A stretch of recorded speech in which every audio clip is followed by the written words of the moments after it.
जब मैं तो हम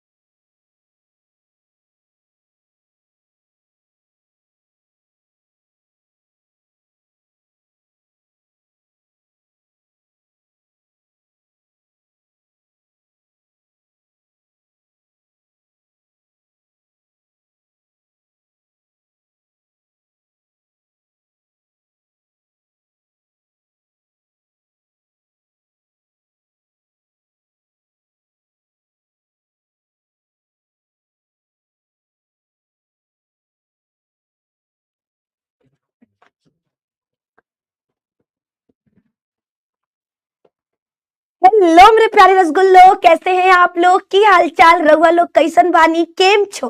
मजा मा? फटाफट से आज का सेशन अपने दोस्तों, मित्रों, सखी, सहेली, बाबू जानू सोना सबको कर दीजिए शेयर। आ चुकी है आपकी अपनी सबसे प्यारी, सबसे सुंदर, सबसे अच्छी, सॉरी जरा तारीफ कर दी सुबह सुबह, आपकी अपनी बायोलॉजी फैकल्टी निधि मैम लेकर के बायो का धमाकेदार क्लास।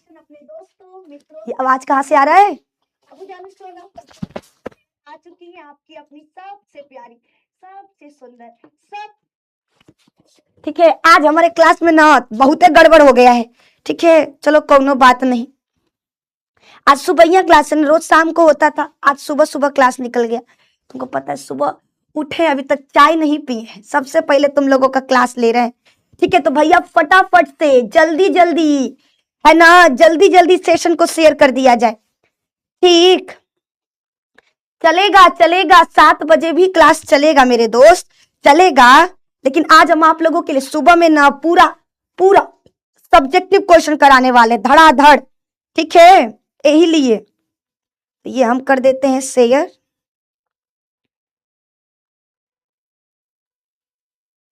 चलो हमने कर दिया शेयर, ठीक है।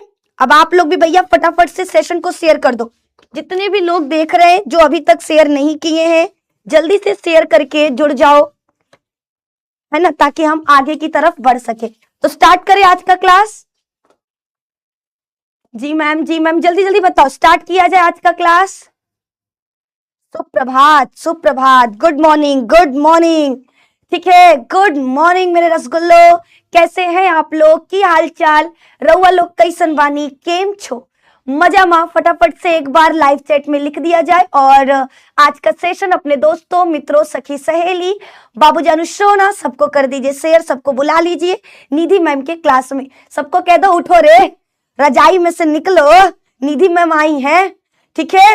रजाई में से निकलो जल्दी से, हाथ में मोबाइल रखो, सामने कॉपी किताब रखो, मम्मी पापा को बोलो देखो मम्मी सुबह उठते ही पढ़ाई कर रहे हैं, ठीक है। देखो सुबह सुबह ना 4 ही लोग बाहर निकलते हैं, पहला जिम वाले, पहला दूसरा आर्मी का जो तैयारी करते हैं वो, तीसरा दूध वाले, और चौथा अखबार वाले, और 5वां हमारे हैं 12th के बच्चे, 10th और 12th के बच्चे, है ना। ये 5 लोग हैं जो जाड़ा में सुबह निकलते हैं। तो आप लोग भैया 5वें बच्चे हो, ठीक है। तो जाड़ा में निकलिए, ठीक, और फटाफट से क्लासेस में जुड़ जाइए। आइए स्टार्ट करते पहले सवाल के साथ। पहला सवाल तुम लोगों के नजरों के सामने आ चुका, कोकेन क्या है, ठीक है। क्या कॉपी निकाले रखो, पहला सवाल तुम लोगों को दिखाई दे रहा होगा, कोकेन क्या है और यह किस पौधे से प्राप्त होता है। कोकेन क्या है मेरे दोस्त? यह एक क्रिस्टलीय मादक पदार्थ है। अगर आपसे पूछा जाए कोकेन क्या है, तो याद रखना है, क्या याद रखना है मेरे दोस्त? कोकेन किसे कहते हैं, ठीक है। कोकेन किसे कहते हैं? तो कोकेन ये भैया नशीला पदार्थ है, यह हम लोगों के लिए नहीं है। कोकेन एक क्रिस्टलीय मादक पदार्थ है जो कि एरिथ्रोजाइलम कोका नामक पादप की पत्तियों से प्राप्त होता है, ठीक है। याद रखना कोकेन क्या है, पहला चीज को दिमाग में घुसाओ, कोकेन क्या है? तो यह एक क्रिस्टलीय मादक पदार्थ है। क्या है? यह एक क्रिस्टलीय मादक पदार्थ है जो कि किससे प्राप्त होता है? एरिथ्रोजाइलम कोका नामक पादप की पत्तियों से प्राप्त होता है। यह उत्तेजक की भांति कार्य करता है जो व्यक्तियों में ऊर्जा, ठीक है, सुख का भास करवाएगा, सुखाभास, उत्पन्न करता है और तंत्रिका तंत्र को क्षति पहुंचाता है, या मानव तंत्रिका तंत्र को क्षति पहुंचाता है, ये चीज याद रखना है।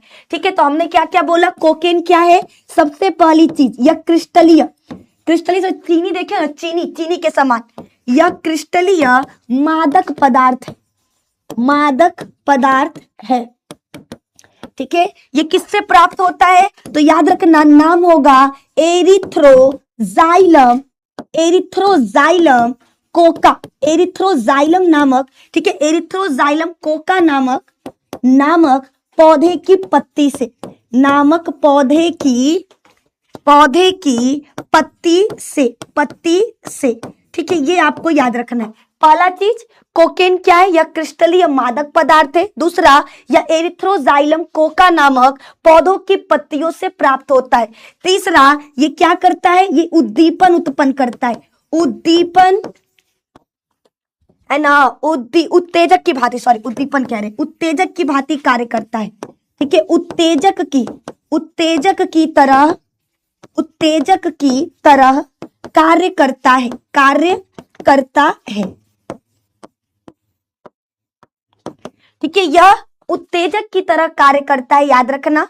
ठीक है, नेक्स्ट क्या है, सूखाभास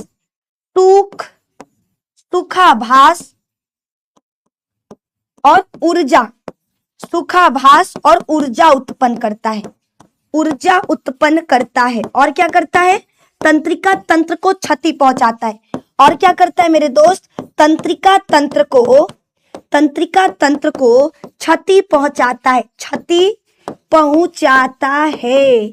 ये इतना चीज आपको याद रखना है। अब देखो, इतना पॉइंट लिख दिए ना, अगर एक नंबर बच्चा ना तुम्हारा खसक जाए तो कह देना, है ना, एगो नंबरवा नहीं खसकेगा। इतना पॉइंट अगर लिख दिए तो, कि कोकेन या क्रिस्टलीय मादक पदार्थ है, या एरिथ्रोजाइलम कोका नामक पौधों की पत्तियों से प्राप्त होता है, या उत्तेजक की तरह कार्य करता है। ये इंसानों में सुख, ऐसा लगेगा तुमको ना, ऐसा लगेगा कि हम तो परी लोक में आ चुके हैं। ठीक है, जितना भी लड़का लोग है ना, तुम लोगों को बता रहे हैं। ठीक है, काहे लिए, देखो लड़की का सुखाभास क्या है, लड़कियों को अगर को सुख का आभास कराना तो भैया ऐसे मॉल में गए, जब में कौनो है ये नहीं, आप जितना चाहे उतना कपड़ा उठा के घर भर सकते हो। ठीक है, सोना की दुकान पे गए, सोनार है ये नहीं, आप उसका जितना मन उतना सोने का सामान घर पे रख सकते हो। तो लड़कियों को ऐसा सुख चाहिए, लेकिन लड़कों का सुख अलग लेवल का होता है, लड़कों का सुख अलग लेवल का होता है। तो भैया लड़का लोगों को भी सुखाभास, है ना, ऐसा लगेगा कि परियों के बीच में हम हैं, है ना, गाना बज रहा है, खाना आ रहा है। ठीक है, एकदम ऐसा वाला। ठीक है, लेकिन याद रखना, तंत्रिका तंत्र आपके सोचने की शक्ति को खत्म कर देगा, है ना, आप कुछ सोच नहीं पाओगे, बूझ नहीं पाओगे, ऐसा ही पड़े रहोगे। आप पड़े रहोगे नाली में और आपको लगेगा कि हम राजमहल के अंदर हैं, जबकि नाली में आप पड़े हुए हो। ठीक है, तो ऐसा वाला हाल हो जाता है, तो इसके लिए तैयार रहिएगा। आइए बढ़ते अगले सवाल की तरफ। नेक्स्ट क्वेश्चन है, ओंकोजेनेसिस किसे कहते हैं। अगला सवाल क्या है बच्चा, ओनकोजेनेसिस किसे कहते हैं। तो याद रखना, ओनकोजेनेसिस यह एक जटिल प्रक्रिया है जिसके द्वारा सामान्य कोशिका कैंसर कोशिका में बदल जाती है, जिससे शरीर में कैंसर का विकास होता है। ठीक है, इसमें कोशिकाओं के समूह में आनुवांशिक परिवर्तन शामिल हैं जो इन्हें बढ़ने और असामान्य व्यवहार करने का कारण बनाते हैं। ओंकोजेनेसिस जरा बताओ क्या होगा। ठीक है, जल्दी जल्दी। मैम क्लास कितना देर चलेगा बच्चा, अरे अभी तो शुरू हुआ है। अरे नालायक, मारेंगे ना तुमको, ऐसा मारेंगे ना, तुम ठंडी में तुम्हारे अंदर गर्मी आ जाए, ऐसा मारेंगे तुमको। गधा भाई 5 मिनट हुआ क्लास स्टार्ट हुए, कह रहा क्लास कब खत्म करेंगे। अरे हमारा शक्ल इतना डरावना है जी, तुम 5 मिनट हमको नहीं देख सकते हो। क्रीम पोत कर आए थे कि तुम लोगों को सुंदर सुंदर हम लगे। तुम लोग 5 मिनट हमको नहीं देख सकते हो जी। 5 मिनट देखने में तुम लोगों का हालत खराब हो जाता है। बैठ करके मैडम जी का फोटो 10 घंटा तुम लोग देखते रहते हो, उनमें सर नहीं दर्द होता है। हम 5 मिनट पढ़ाते हैं, इन लोगों को तकलीफ शुरू हो जाता है। चलो चुपचाप से यहाँ बने रहिए। ओंकोजेनेसिस का मतलब होता है कैंसर उत्पन्न करना। ठीक है,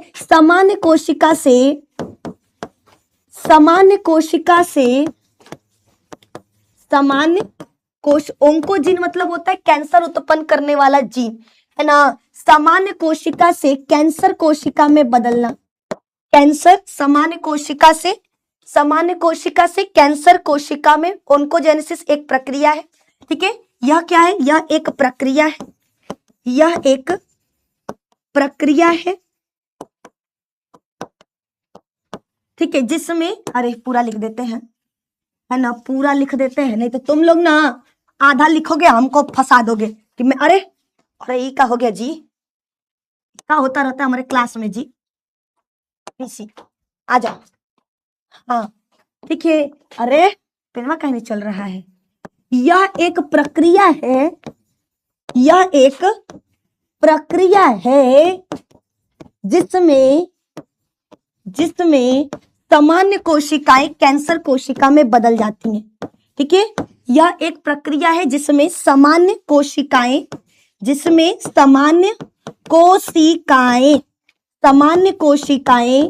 कैंसर की कोशिकाओं में बदल जाती हैं। सामान्य कोशिकाएं कैंसर की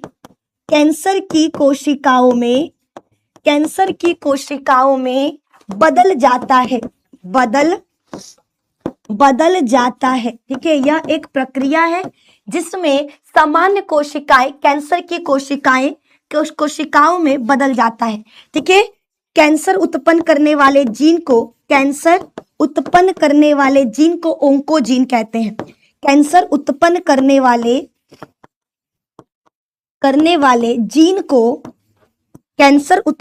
वाले जीन को ओंकोजीन कहते हैं। ओंकोजीन कहते हैं। ठीक है, कैंसर उत्पन्न करने वाले जीन को ओंकोजीन कहते हैं, ये आपको याद रखना है। ठीक है, कैंसर उत्पन्न करने वाला जीन क्या कहलाता है? ओंकोजीन। बोलो क्लियर है? बोलो क्या यहाँ तक आप सभी को मेरी बात समझ में आ गई या नहीं? है ना, आनुवांशिक पदार्थ में बदलाव हो जाना जिसके कारण हमारी सामान्य कोशिकाएं कैंसर कोशिकाओं में बदल जाती हैं, इस प्रक्रिया को ओंकोजेनेसिस कहते हैं। चलिए, विभिन्न प्रकार के आरएनए का नाम बताइए। आज आप बहुत सुंदर, अरे ऐसा मत बोलो जी, हमको शर्म आने लगेगा, गधा कहीं का। ठीक है, बिना मुंह धोए आए हैं तो इन्हें सुंदर लग रहे हैं क्या? आज हम, इतना ठंडा पानी आ रहा था ना, हम बोले बस हम क्रीम लगाएंगे। ठीक है, मुंह धुलने वाले स्थिति में नहीं है, इतना पानी, इतना पाला पानी भैया, कसम बता रहे हैं, आप लोग हथवा ऐसे छुओगे ना कठुआ जाएगा। यही लिए आज हम पानी से मुंह नहीं धुले हैं, आज हम बस क्रीम लगाए और क्रीम लगा के चले आए हैं। अब तुम लोगों को पढ़ाने के बाद हम जाएंगे सीधे, ठीक है, पानी का दर्शन करेंगे। ठीक, और यही लिए शायद सुंदर, अगर आप लोग ऐसे बोल रहे हो कि सुंदर लग रहे हैं आज ज्यादा, तो इसका मतलब एक ही चीज है, रोज मुंह धुलना बंद कर देते हैं, रोज मुंह धुलना बंद, सुबह उठो, क्रीम लगाओ और क्लास लेने चले आओ, है ना, यही काम करना है। देखो, लोग हमसे पूछेंगे ना ठंडी में सुंदर होने का तरीका, तो एक ही तरीका है, सुबह उठो, मुंह मत धुलो, क्रीम लगाओ और पढ़ाने चले आओ। ठीक है, ये बढ़िया है, इससे आप रोज वाले से ज्यादा सुंदर लगेंगे, ऐसा मेरे बच्चे कह रहे हैं। चलिए आइए अपने टॉपिक पर, भैया तुम लोग भटका देते हो हमको। ठीक है, आरएनए पूछ रहा है, आरएनए का पूरा नाम क्या होता है? Ribose nucleic acid. सभी को याद रखना है, क्या याद रखना है? आरएनए का पूरा नाम राइबोस न्यूक्लिक एसिड होता है। क्या होता है? राइबो न्यूक्लिक एसिड होता है। ठीक है, आरएनए का निर्माण अनुलेखन प्रक्रिया के फलस्वरूप होता है, याद रखिएगा। आरएनए का निर्माण अनुलेखन की प्रक्रिया के फलस्वरूप होता है ना। अनुलेखन का मतलब क्या होता है? अनुलेखन का मतलब क्या होता है? डीएनए से आरएनए का बनना।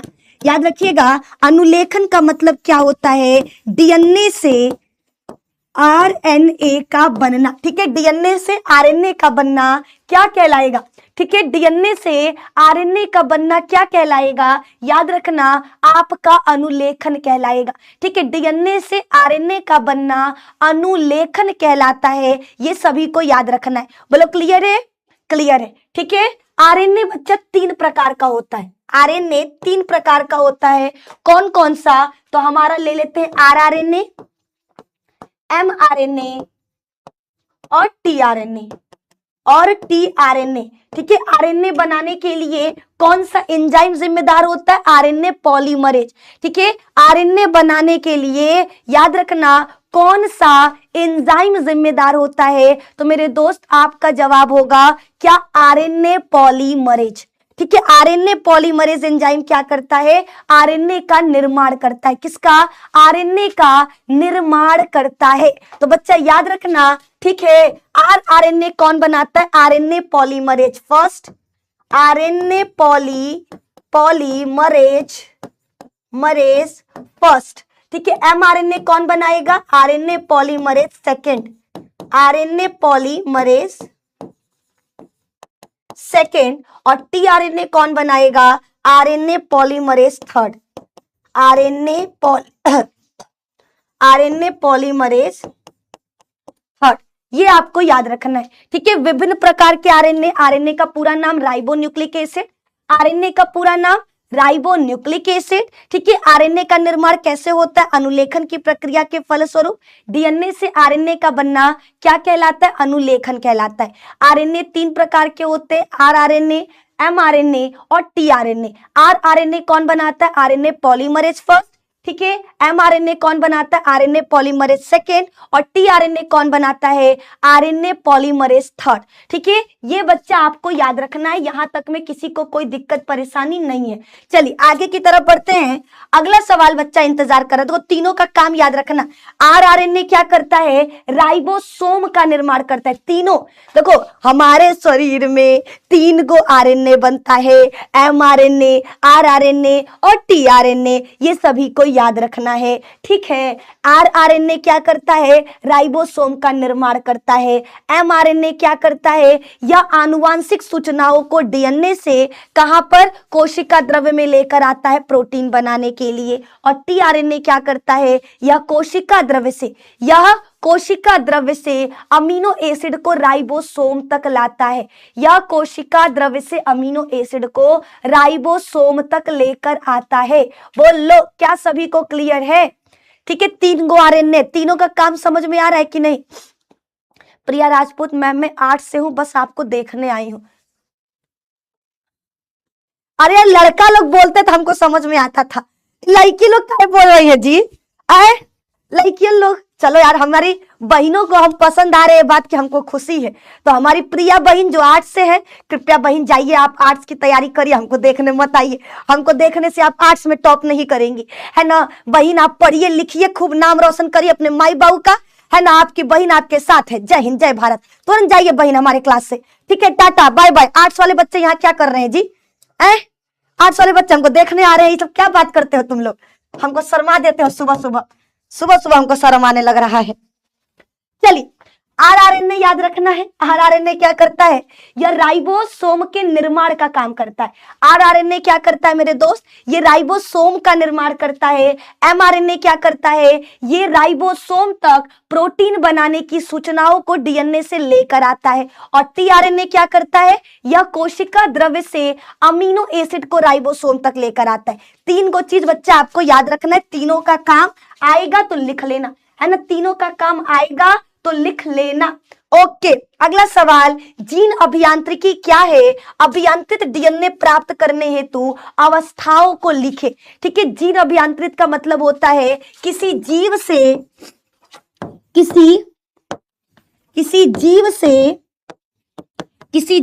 वांछित उत्पाद प्राप्त करने के लिए, किसी जीव से वांछित उत्पाद प्राप्त करने के लिए, किसी जीव से वांछित उत्पाद प्राप्त करने के लिए, ठीक है, किसी जीव से वांछित उत्पाद प्राप्त करने के लिए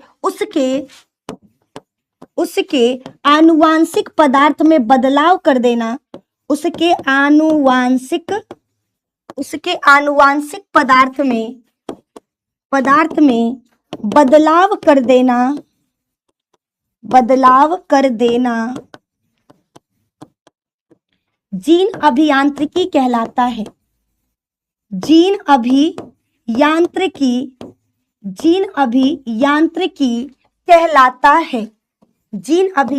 कहलाता है। ठीक है, ये आपको याद रखना है। क्लियर? किसी जीव से वांछित उत्पाद प्राप्त करने के लिए उसके आनुवांशिक पदार्थ में बदलाव कर देना क्या कहलाता है? जीन अभियांत्रिकी कहलाता है। क्या कहलाएगा? जीन अभियांत्रिकी कहलाएगा। बोलो क्लियर है ना? जल्दी जल्दी बताइए, क्या यहां तक क्लियर है? ठीक है, जीन अभियांत्रिकी कोई पूछेगा तो क्या बताओगे? किसी जीव से वांछित उत्पाद प्राप्त करने के लिए उसके आनुवांशिक पदार्थ में बदलाव कर देना क्या कहलाएगा? तो याद रखना, आनुवांशिक अभियांत्रिकी कहलाएगा। क्या? आनुवांशिक अभियांत्रिकी कहलाएगा। चलो यहां तक सभी को क्लियर है। ठीक है, जीन अभियांत्रिकी में मुख्य रूप से जीन का हेरफेर होता है, जिसमें किसी वांछित जीन को किसी दूसरे जीव में पहुंचा करके उससे वांछित उत्पाद प्राप्त किया जाता है। अब इसमें कैसे होता है? सबसे पहले हम डीएनए निकालते हैं, फिर वाहक का चयन करते हैं, वाहक से जीन को जोड़ते हैं और फिर पुनर्संयोजित डीएनए अणु का परपोषी में प्रवेश कराते हैं। देखो सिंपल सा पूछ रहा है कैसे हमारा बनेगा। ठीक है, कैसे? मान लो ये हमारा क्या है, ये मान लो फॉर एग्जाम्पल ये कलुआ है। ठीक है, कलुआ आपका एकदम सुंदर करिया रंग का, कलुआ आपका सुंदर एकदम करिया रंग का। अब आप चाहते हो कि काश काश, ठीक है, काश मैं भी कलुआ की तरह सुंदर हो जाऊं। ये कितना हैंडसम है ना? ये पूरा का पूरा हैंड पंप है। वाह कलुआ वाह, तुम कितने हैंडसम हो। ठीक है, ऐसे आप बोल रहे हो। मान लो कलुआ, हम आपको पता नहीं, यू नो आई लाइक कलुआ। ठीक है, तो मेरा तो फेवरेट है कलुआ। तो भैया कलुआ आपका है, अब कलुआ एकदम करिया, आप चाहते हो कि काश काश मैं भी कलुआ की तरह सुंदर हो जाती, है ना? मैं नहीं चाहती हूँ, तुम लोग चाहो मैं जैसी हूँ, आए बहुत बढ़िया हूँ, बहुत ठीक हूँ, मुझे नहीं बनना, लेकिन मैं आप लोगों को सुंदर करना चाहती हूँ। तो अगर आप चाहते हो कि कलुआ की तरह मैं सुंदर हो जाऊं, तो आपको क्या करना होगा? कलुआ का काला रंग वाला जीन निकालना होगा। क्योंकि हमने क्या कहा था? हमने क्या कहा था बच्चा? हमारे शरीर में जितना भी लक्षण है, हमारे शरीर में जितना भी लक्षण है वो कौन कंट्रोल करता है? वो जीन कंट्रोल करता है। तो कलुआ में काला रंग को कौन कंट्रोल करेगा? जीन कंट्रोल करेगा। हमने कलुआ के शरीर से काला रंग वाला जीन निकाल लिया, है ना? काला रंग वाला जीन निकाल लिया और ओ लड़की के शरीर में डाल दिया जो अपने आप को बड़ी सुंदर समझती है। तो हम सुंदर नहीं है, हमको मत लेना जी। हम तो भैया खुद ही लाइट वाइट बंद कर दो, अंधेरा कर दो तो हम दिखाइए नहीं देंगे। ठीक है, 10 जनवरी को आप लोग पटना में आइएगा ना, आप लोग कहोगे अरे निधि मैम आप मोबाइलिया में गोर लगती थी, सामने से एकदम करिया है ना? ऐसे वाले हैं बेटा हम, है ना? हम हमारे अंदर नहीं डालना है। ये जो लड़की जो अपने आप को बहुत सुंदर बनती है सब ना, उनकी बात कर रहे हैं। ठीक है, 4-5 को लड़कियों को पकड़ लेना जो फेयर एंड लवली पोत करके अपने आप को बड़ा सुंदर समझती हैं, उनके अंदर हमने एक काला रंग वाला जीन डाल दिया। अब क्या होगा? अभी लड़की लोग भी कैसी हो जाएंगे? कलुआ की तरह। अब ये लड़की लोग भी किसकी तरह हो जाएंगी? कलुआ की तरह, यानी कलुई बन जाएंगी, कलुई। बस good morning good morning good morning. ठीक है, ये एग्जाम्पल हम गलती से बता रहे हैं, इसको बंद करो, नौकरी खतरे में चला जाएगा हमारे। ठीक है, बस आप लोगों को समझाने के लिए था।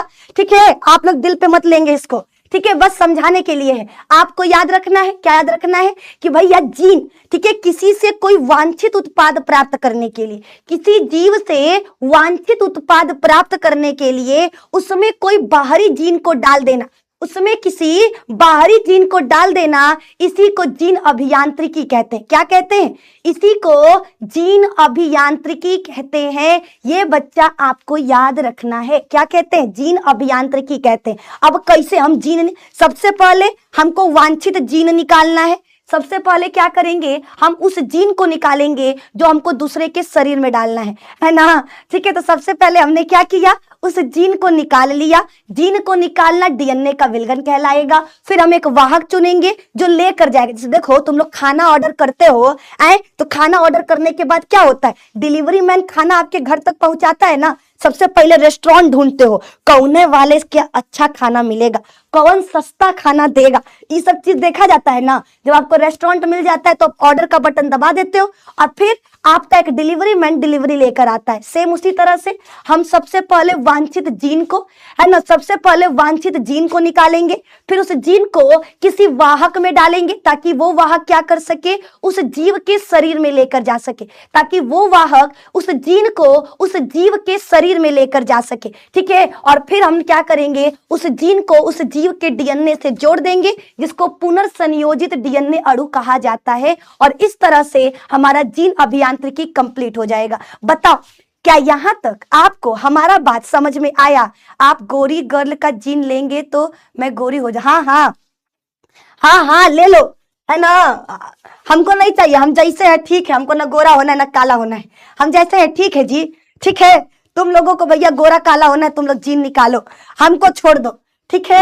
आइए अगले सवाल की तरफ। मरुस्थलीय पौधों की पत्तियों में अनुकूलन बताइए। जो पौधे मरुस्थल में पाए जाते, रेगिस्तान में पाए जाते, ठीक है, जो पौधे मरुस्थल में पाए जाते हैं, आपको बताना है उनके शरीर में क्या क्या परिवर्तन होता है ना, ये आपको बताना है, ठीक है। मरुस्थलीय पौधों में, पौधों की पत्तियों में अनुकूलन बताना है मेरे दोस्त। तो याद रखना उनमें क्या क्या अनुकूलन है। इनकी पत्तियां छोटी होती हैं, इनकी पत्तियां कांटों में बदल जाती हैं, इनमें वाष्पोत्सर्जन की दर कम होती है, पत्तियों में जल संचय होता है और रंध्र धसा होता है, ठीक है। जितने भी पौधे मरुस्थल में पाए जाते हैं, वो सभी पौधे जो मरुस्थल में पाए जाते हैं, आपको उनमें क्या क्या देखने को मिलेगा? तो इनकी पत्तियां छोटी होंगी, ठीक है, याद रखना। मरुस्थल, मरुस्थल मतलब रेगिस्तान, रेगिस्तान में पाए जाने वाले पौधों की पत्तियां छोटी होंगी, ठीक है। दूसरा, पत्तियां कांटों में बदल जाती हैं, पत्तियां कांटों में परिवर्तित हो जाती हैं, कांटों में परिवर्तित हो जाती हैं। और क्या होगा, और क्या होगा हमारे रसगुल्ला? वाष्पोत्सर्जन की दर कम होती है, ठीक है। वाष्पोत्सर्जन, वाष्पोत्सर्जन, वाष्पोत्सर्जन की दर, वाष्पोत्सर्जन की दर कम होती है, कम होती है, ये आपको याद रखना है। और क्या याद रखना है? रंध्र धसे होते हैं, रंध्र, रंध्र धसे हुए होते हैं, रंध्र धसे हुए होते हैं। और क्या याद रखना है मेरे दोस्त, ठीक है। नेक्स्ट एक और चीज याद रखना है, पत्तियों में जल संचय, पत्तियों में जल संचय, पत्तियों में जल संचय, और जड़ें लंबी होंगी। एक चीज याद रखना, क्या? जड़ें लंबी होंगी, जड़ें लंबी लंबी होंगी, ठीक है, ये आपको याद रखना है, ठीक है। पत्तियां छोटी होंगी, पत्तियां कांटों में परिवर्तित हो जाती हैं, वाष्पोत्सर्जन की दर कम होती है, रंध्र धसे हुए होते हैं, पत्तियों में जल का संचय, और जड़ें क्या होंगी? लंबी होंगी, ठीक है। ये इतना चीज बच्चा आपको याद रखना है, ठीक है। बोलो सभी को क्लियर है ना? सभी को क्लियर है, ठीक है। एनी दीदू आप बहुत अच्छे हो, मैं काली, अरे लड़कियां काली, अरे मेरी लड़कियों आप कैसे क्या ये बात करते हो? मैं काली हूं, ठीक है, आप काली नहीं हो, आप माँ काल रात्रि का रूप हो। आप भूलो नहीं, हमारी जो सबसे प्रिय देवी हैं, ठीक है, जिन्होंने इतने सारे राक्षसों का वध किया, ठीक है। आप रक्त बीज का नाम सुने हो, आप शुंभ निशुंभ का नाम सुने हो, उनको मारने वाली कौन थी? माँ काली थी, ठीक है। आप माँ काली का रूप हो, तो अगर हम काले हैं तो हमको इस समय भैया कोई शर्माना नहीं है, हमको छुपना नहीं है, क्योंकि याद रखना है हम माँ काल रात्रि का रूप है। हम वो हैं जो भैया ऐसे सुरों का, राक्षसों का वध करने के लिए आई हैं, ठीक है। तो अपने अंदर के उस माँ काली को निकालो, ठीक है। कोई आपको बोलता है काली ना, एक नजर, ठीक है, याद रखो, आपको पापा की परी नहीं, आपको पापा की शेरनी बनना है, कि जब आंख उठाओ ना, जब आंख उठाओ तो उन लोगों का हिम्मत ना हो, उनकी आंखें नीची हो जाए, ठीक है। आपको वो लड़की बनना है। आप काली हो, अपने आप को क्यों बोल रही हो मैं काली हूं, मैं सुंदर नहीं हूं? आप बोलो मैं सुंदर हूं, मैं काल रात्रि का रूप हूं, मैं वो हूं जो भैया फूल सी नहीं सूरज की तरह जलती है, ठीक है। क्योंकि अगर फूल से बनोगी तो लोग आपको तोड़ देंगे। आपको सूरज सा बनना है कि लोग आंखें ना मिला पाए, अगर आंख मिलाने की कोशिश करें तो उनकी आंखें जल जाएं।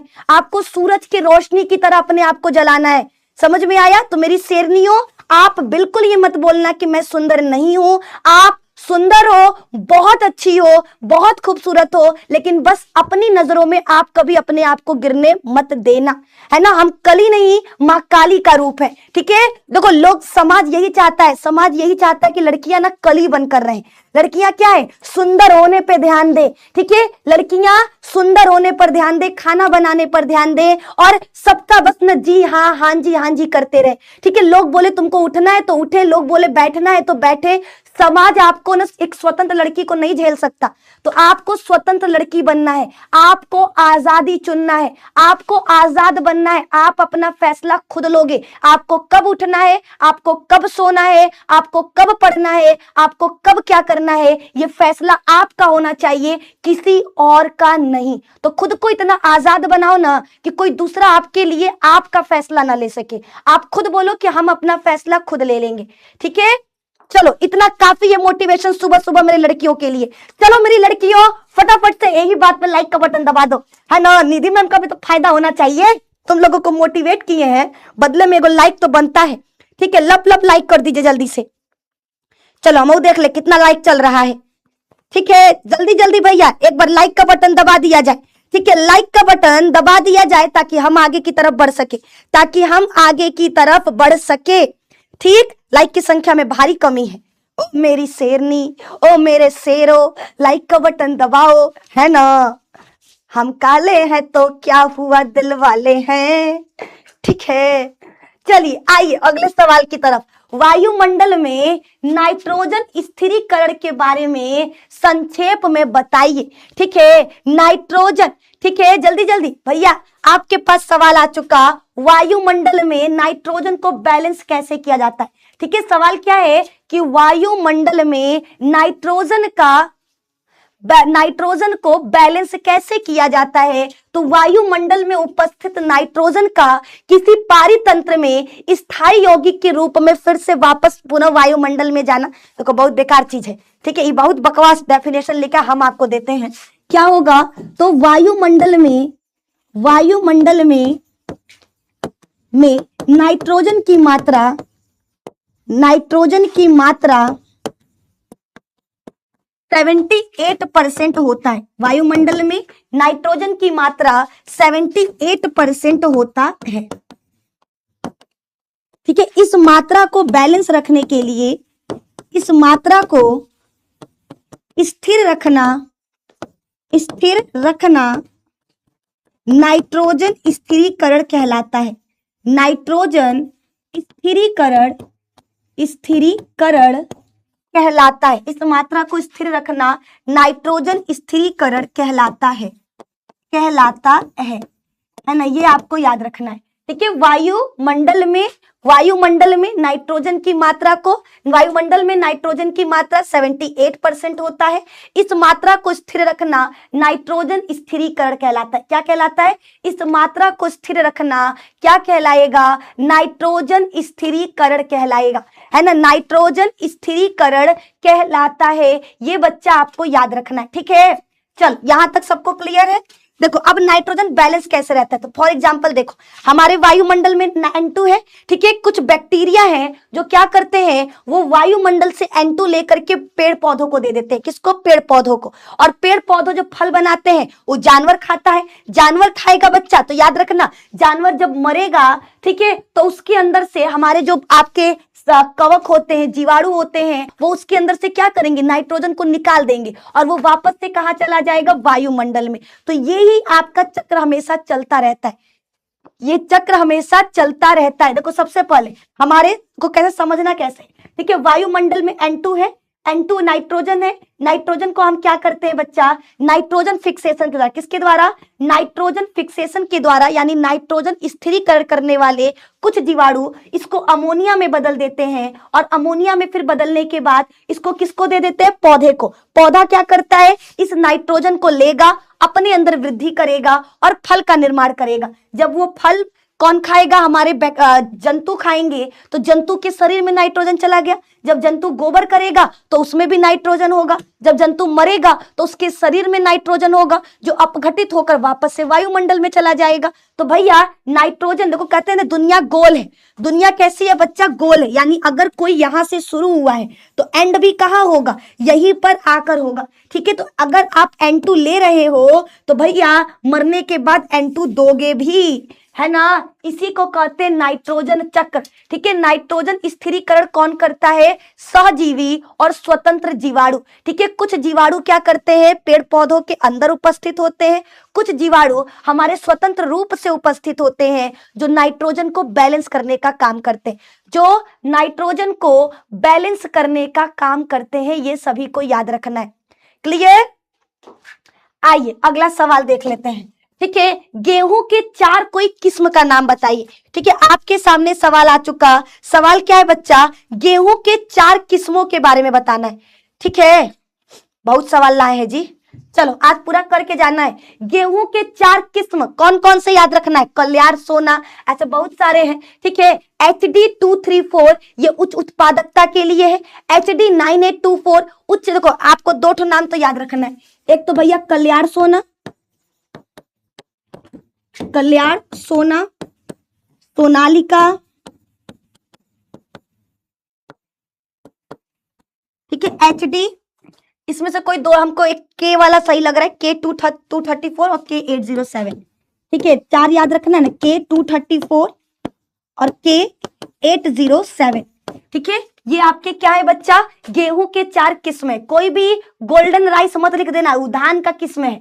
ठीक है, गोल्डन राइस मत लिख देना। गेहूं के कोई 4 किस्म बोला है ना, तो कल्याण सोना, सोनालिका, K234, K807। ठीक है, ये आपको मैम पटना में आपके साथ एक फोटो लेना है, बिल्कुल। ठीक है, तुम एक फोटो की बात कर रहे हो जी, हम वीडियो बनाएंगे, है ना। जो जो पटना आ रहा है उन सब के साथ हमको वीडियो बनाना, और अपने इंस्टा पे हम तुम लोगों को भर डालेंगे। ठीक है, इंस्टा पे तुम ही लोग छाए रहोगे जी, याद रखना, है ना। हमको वो वाला वीडियो बनाना है। ठीक है, मेरी बग्गो। ठीक है, ऐसे बनाएंगे। लाल परी नीली परी कमरे में बंद है, मुझको मेरे रसगुल्ले पसंद है, मेरे रसगुल्लो, आप बोलना जी मैम। ठीक है, ऐसे वाला वीडियो बनाना है। ठीक है, तो सभी रसगुल्ले आएंगे। ठीक है, वीडियो बनवाएंगे हमारे साथ। आइए अगले सवाल की तरफ। ठीक है, नेक्स्ट क्वेश्चन बच्चा, अम्ल वर्षा क्या है और इसका पौधों पर क्या प्रभाव पड़ता है? तो मेरे दोस्त याद रखना, जब वर्षा का पीएच मान, जब वर्षा मतलब बारिश। ठीक है, वर्षा नाम की लड़की है कि नहीं हमारे क्लास में? ठीक है, जब वर्षा का पीएच मान 5.5 से कम होता है। ठीक है, जब वर्षा का पीएच मान 5.5 से कम होता है तो ऐसे जल को, तो ऐसे वर्षा को अम्लीय वर्षा कहते हैं।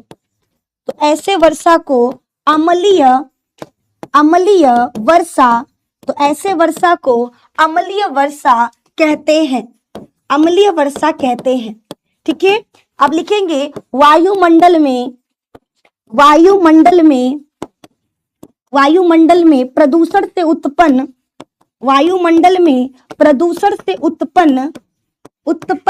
सल्फर डाइऑक्साइड और nitrogen dioxide gas, NO2 gas जल के साथ अभिक्रिया कर लेते हैं।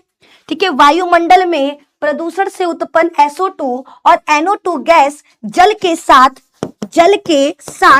क्या कर लेते हैं? जल के साथ क्रिया कर लेते हैं, जल के साथ क्रिया कर लेते हैं और सल्फ्यूरिक एसिड H2SO4 और सल्फ्यूरिक एसिड तथा नाइट्रिक एसिड।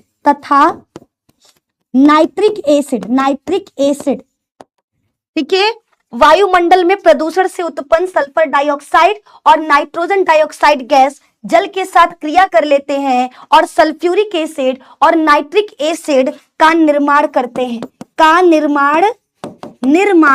करते हैं और यही वर्षा के जल के साथ नीचे गिरता है, और यही वर्षा के जल के साथ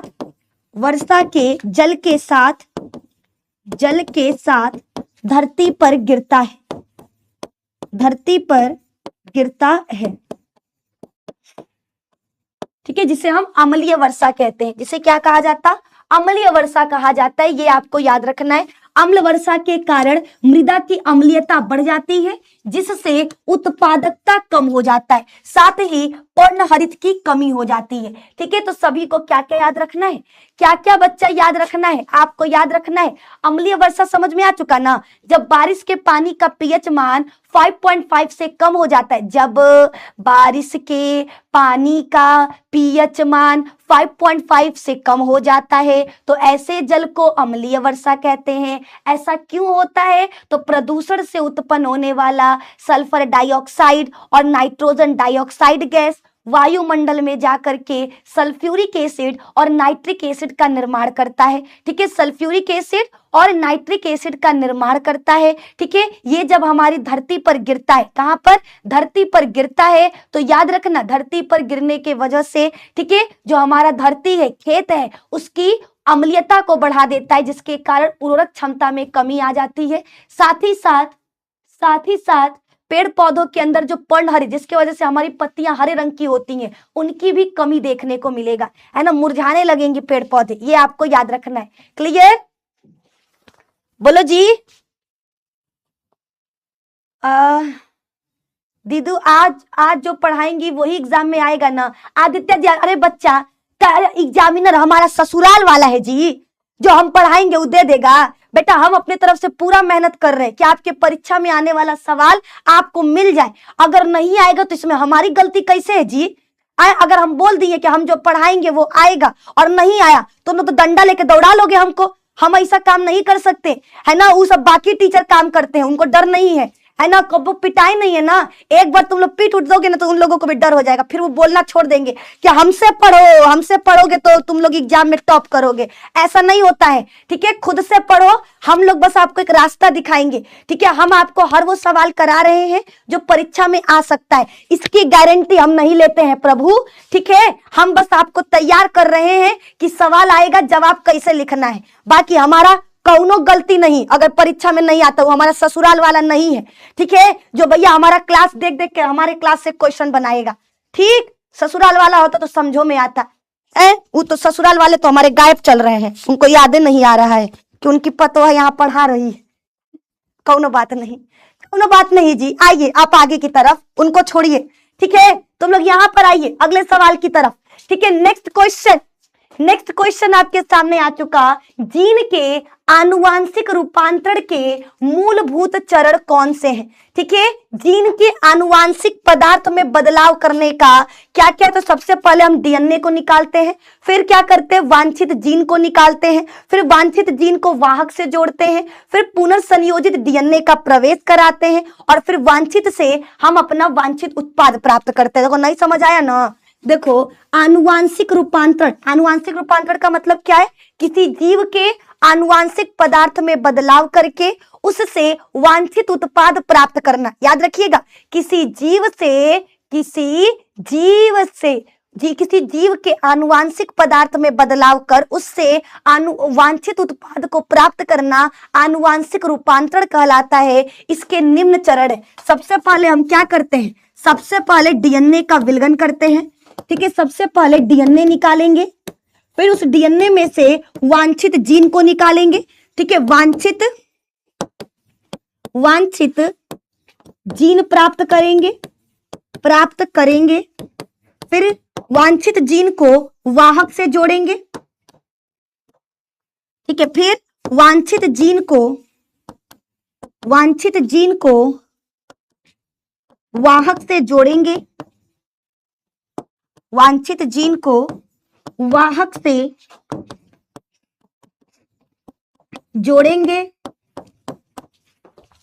जोड़ेंगे और पुनर्योगज डीएनए का निर्माण करेंगे। पुनर्योगज डीएनए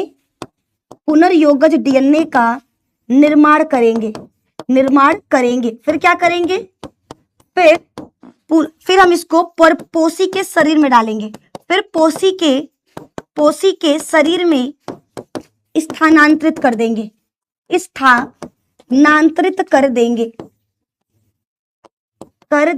ये आपको याद रखना है। उसके बाद क्या करेंगे? ठीक है, उसके बाद ठीक है डीएनए का विलयन, वांछित जीन प्राप्त करेंगे, वांछित जीन को वाहक से जोड़ेंगे, पुनर्योगज डीएनए का निर्माण करेंगे, पोषी के शरीर में स्थानांतरित कर देंगे, ठीक है। पोषी के शरीर में स्थानांतरित कर देंगे और नेक्स्ट याद रखना, फिर हम वांछित उत्पाद प्राप्त कर लेंगे, ठीक है। वांछित उत्पाद प्राप्त कर लेंगे।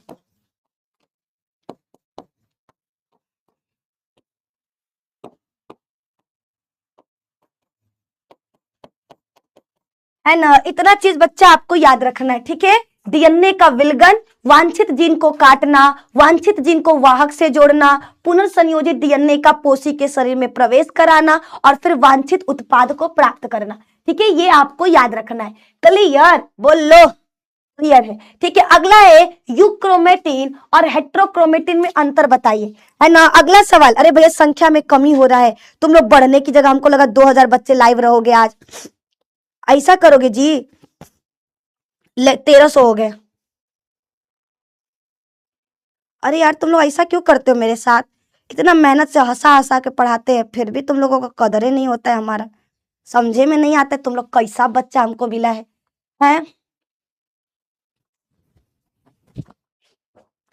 बड़ा दुख है हमको जी, मेरी जिंदगी में दुख ही दुख है। जिसके लिए मेहनत करते हैं वो सब कदरें नहीं करते हैं, ठीक है। वो कहते हैं ना, ठीक है, हम जिससे प्यार करते हैं वो हमको मिलता नहीं, और जो हमसे प्यार करता है हमें वो चाहिए नहीं, ठीक है। वही चीज है, ठीक है, वही चीज है। हम आप लोगों से प्यार करते हैं तो आप लोगों को हम नहीं चाहिए, और आप जिससे प्यार करते वो आपसे नहीं करते। उन लोगों को भैया व्यूज चाहिए, है ना। हमको व्यूज थोड़े, अगर व्यूज चाहिए होता तो बताओ बेटा, हम अपना चैनल मोनेटाइज नहीं कर लिए होते, पैसा कमाते। लेकिन मेरा चैनल में मोनेटाइज नहीं हुआ है, पता है क्यों? कहीं आप लोगों को ऐड ना देखना पड़े, ठीक है। जाकर देखना, बाकी लोगों का क्लास देखना, है ना। एक क्लास में 50 गो ऐड आता है, निधि मैम के क्लास में 1 गो ऐड नहीं आता है। रीजन क्या है? हमने अपना चैनल मोनेटाइज नहीं कराया आपके लिए, ताकि आप लोगों को ऐड ना देखने को मिले। लेकिन तुम लोगों को कौनो कदर नहीं है।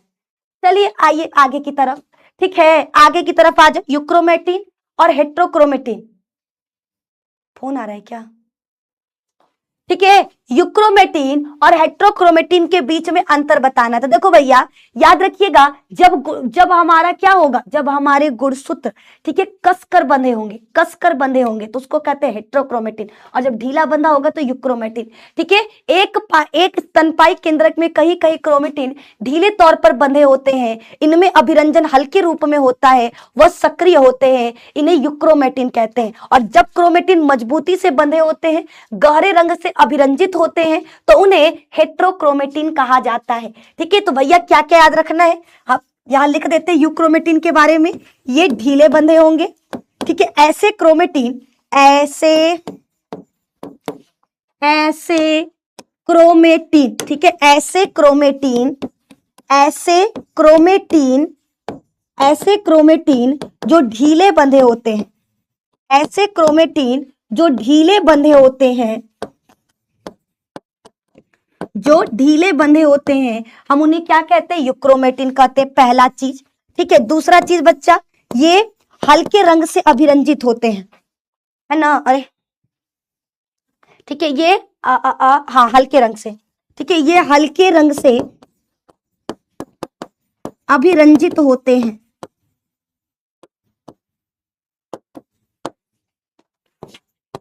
ठीक है। तीसरा, यह आनुवांशिकता सक्रिय होते हैं, यह आनुवांशिकता सक्रिय होते हैं, आनुवांशिकता सक्रिय होते हैं, ठीक है। ये हो गया यूक्रोमेटिन के बारे में। अब बात करते हैं हेट्रोक्रोमेटिन का। तो पहला चीज, यह कसकर बंधे होते हैं, यह कसकर बंधे होते हैं। दूसरा, यह गाढ़े रंग से अभिरंजित होते हैं, यह गाढ़े रंग से अभिरंजित होते हैं, यह गाढ़े रंग से अभिरंजित होते हैं, ठीक है। तीसरा, यह आनुवांशिकता निष्क्रिय होते हैं, यह आनुवांशिकता निष्क्रिय होते हैं, निष्क्रिय होते हैं, ठीक है। ये सभी को याद रखना है। बोलो क्लियर है? बोलो क्लियर है? ठीक है, यहां तक सभी को क्लियर है, यहां तक सभी को क्लियर है, यहां तक क्लियर है। चलिए नेक्स्ट क्वेश्चन की तरफ। अगला सवाल बच्चा, एमटीपी क्या है? एमटीपी क्या है? एमटीपी का पूरा नाम होता है मेडिकल टर्मिनेशन ऑफ प्रेगनेंसी। अगर कोई पूछे what is the full form of MTP, आपको याद रखना है मेडिकल टर्मिनेशन ऑफ प्रेगनेंसी, इसी को कहते हैं एमटीपी। ठीक है, एमटीपी क्या है? एमटीपी का पूरा नाम मेडिकल टर्मिनेशन ऑफ प्रेगनेंसी। देखो, गर्भावस्था पूर्ण होने से पहले, गर्भावस्था यानी 9 महीना पूरा होने से पहले, अरे सवालिया कहाँ चला गया जी? हाँ, गर्भावस्था पूर्ण होने से पहले, पूर्ण होने से पहले गर्भ में, ठीक है, गर्भावस्था पूर्ण होने से पहले गर्भ में ही भ्रूण को खत्म कर देना। ठीक है, गर्भावस्था पूर्ण होने से पहले गर्भ में ही भ्रूण को खत्म कर देना है ना। गर्भावस्था पूर्ण होने से पहले गर्भ में ही भ्रूण को खत्म कर देना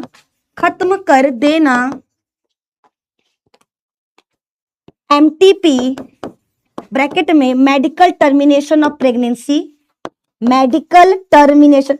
हमारे रसगुल्ला लोग फुल फॉर्म याद रखना, फुल फॉर्म आएगा, ठीक है, मेडिकल टर्मिनेशन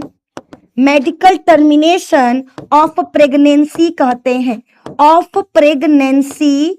ठीक है, मेडिकल टर्मिनेशन ऑफ प्रेगनेंसी कहते हैं, ये आपको याद रखना है। ठीक है, गर्भावस्था पूर्ण होने से पहले ही गर्भ में ही भ्रूण को खत्म कर देना MTP medical termination of pregnancy कहलाता है। एमटीपी मतलब मेडिकल टर्मिनेशन ऑफ प्रेगनेंसी कहलाता है। ये सभी बच्चों को याद रखना है। ठीक है, 12 सप्ताह तक सुरक्षित, एमटीपी 12 सप्ताह तक सुरक्षित माना जाता है। ठीक है, एमटीपी 12 सप्ताह तक सुरक्षित माना जाता है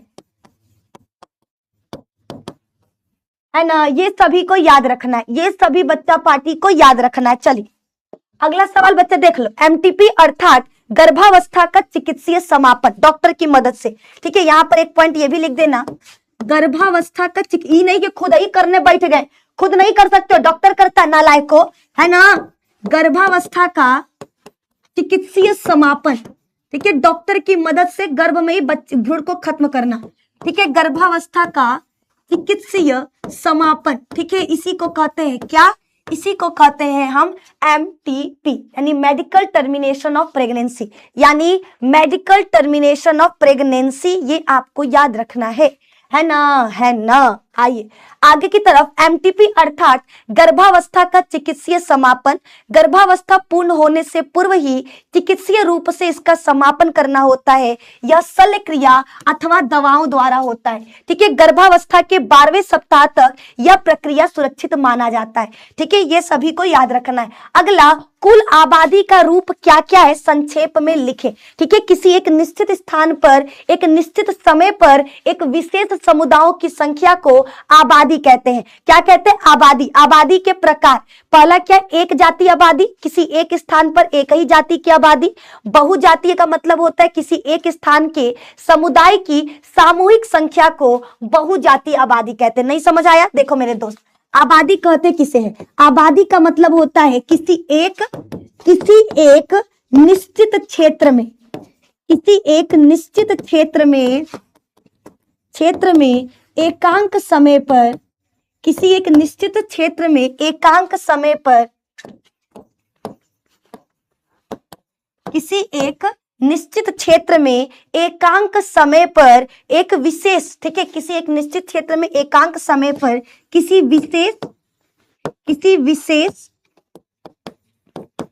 विशेष समुदाय की कुल संख्या, ठीक है, समुदाय की संख्या को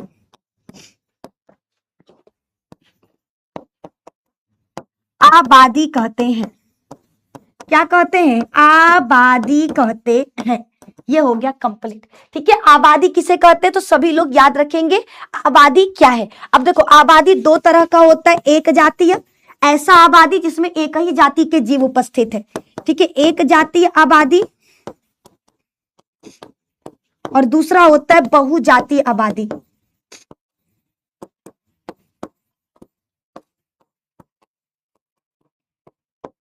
ठीक है, तो ऐसा एक जाति आबादी का मतलब जिसमें एक ही जाति के जीव उपस्थित हो, जिसमें एक ही जाति के जीव उपस्थित हो उसे क्या कहेंगे? एक जाति आबादी कहेंगे। ठीक है, और दूसरा बहुजातीय जिसमें कई सारी जातियां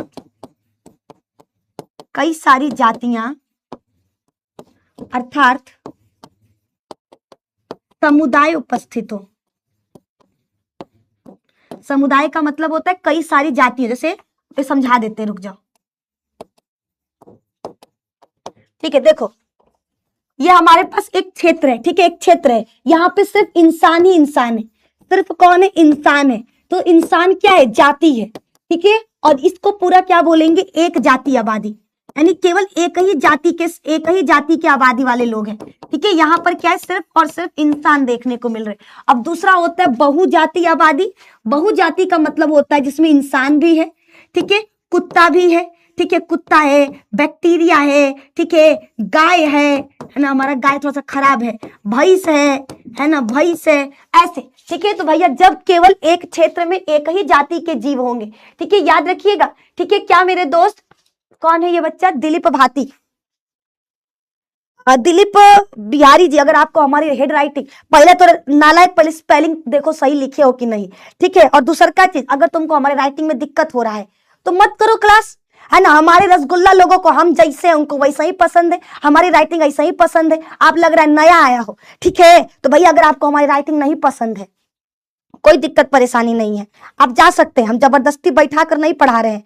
ठीक है, अगर 100 बच्चे भी रहेंगे तो निधि मैम पढ़ाएंगी, लेकिन 100 रसगुल्लों को पढ़ाएंगे, फ्री में पढ़ाते हैं, है ना, किसी का सुनने के लिए नहीं पढ़ाते हैं। ठीक है, पैसा लिए होते तो तुम्हारा सुनते भी, अरे भैया पैसा दिया है, बैच खरीदा है हमारा, फ्री में पढ़ाते हैं जी, है ना। बिजली का बिल खुद अपने पैसा से हम भरते हैं, ठीक है, रूम का किराया हम खुद देते हैं, ठीक है, जो कमाते हैं वो हम उड़ाते हैं इन सब चीजों में। ठीक है, तो हम किसी का सुनने के लिए नहीं बैठे हैं। तो बिहारी जी, जवन जी आप हैं, जय राम जी की, भारत माता की जय। कृपया करके हमारे क्लास से प्रस्थान करिए। ठीक है, जहां राइटिंग सुंदर मिल रहा है, जहां बढ़िया पढ़ाया जा रहा है, आप जाकर के पढ़ सकते हैं, टॉप करिए। हमारी दुआएं आपके साथ है। भगवान करे आपके माता पिता को आपके ऊपर गर्व हो, लेकिन ऐसी हरकतें रहेंगी तो होगा नहीं। जय हिंद, जय भारत। चलो आ जाओ तुम लोग यहाँ पर। ठीक है, आप लोगों को समझ में आया ना कुल आबादी किसे कहते हैं? कुल आबादी समझ में आया? ठीक है, कुल आबादी का मतलब क्या है? किसी एक निश्चित क्षेत्र में एकांक समय पर किसी विशेष समुदाय, ठीक है, याद रखिएगा, किसी एक निश्चित क्षेत्र में एकांक समय पर किसी विशेष समुदाय की संख्या को हम क्या कहते हैं? आबादी कहते हैं। क्या कहते हैं मेरे दोस्त? याद रखना, आबादी कहते हैं। आबादी दो प्रकार का होता है, ठीक है, एक जाति आबादी और बहुजाति आबादी। एक जाति मतलब जब केवल एक ही जाति के जीव उपस्थित होंगे किसी क्षेत्र में तो उसे एक जाति आबादी कहेंगे, और जब किसी क्षेत्र में अलग अलग तरह के जीव जाति, अलग अलग तरह के जाति वाले जीव उपस्थित होंगे तो इसे बहुजाति आबादी कहते हैं। ये दोनों आपको याद रखना है। ठीक है, बहुत बढ़िया एनी, ठीक है, नोट करती चल रही हो, बहुत अच्छी बात है। चलिए आगे की तरफ बढ़ते हैं। अगला सवाल, शुक्राणु जनन और अंडाणु जनन को स्पष्ट करिए। ठीक है, नेक्स्ट क्वेश्चन आ चुका, शुक्राणु जनन और अंडाणु जनन के बीच अंतर बताइए, इन दोनों में क्या अंतर है? तो पहला चीज याद रखना, ठीक है, यह नर में होता है, यह नर में, एक पॉइंट बच्चा ने बना देते, चलो यहीं पे लिख देते हैं, यह नर में होता है। ठीक है, इस प्रक्रिया के फलस्वरूप नर युग्मक, इस प्रक्रिया के फलस्वरूप नर युग्मक अर्थात शुक्राणु बनता है, अर्थात शुक्राणु बनता है। ठीक है, ये कहां होता है? यह मेल के वृषण में होता है, यह मेल के वृषण में होता है। ठीक है, अगला, यह 12 से 14 वर्ष यानी यौवनावस्था में आरंभ होता है, यौवनावस्था में आरंभ होता है, आरंभ होता है। ठीक है, अगला पार्ट, नेक्स्ट पॉइंट, यह जीवन पर्यंत चलने वाली प्रक्रिया है, यह जीवन पर्यंत चलने वाली प्रक्रिया है। ठीक है, अब बात करते हैं अंडाणु जनन का। ठीक है, अंडाणु जनन के बारे में याद रखना, यह मादा में। ठीक है, अंडा कहाँ बनेगा? महिलाओं में। अंडा कहाँ बनेगा मेरे दोस्त? याद रखना, महिलाओं में बनता है। ठीक है, तो नेक्स्ट पॉइंट लिखेंगे, यह मादा में होता है, यह मादा में होता है। दूसरा, इस प्रक्रिया के फलस्वरूप, इस प्रक्रिया के फलस्वरूप मादा युग्मक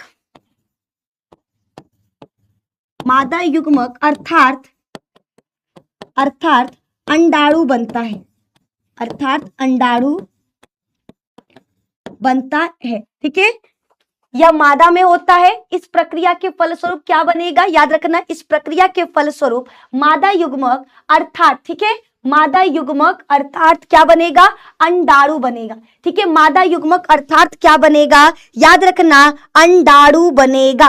ठीक है, महिलाओं में अंडा बनता है और पुरुष में क्या बनेगा? शुक्राणु बनेगा। ठीक है, ये दोनों चीज याद रखना। आगे की तरफ बढ़ते हैं।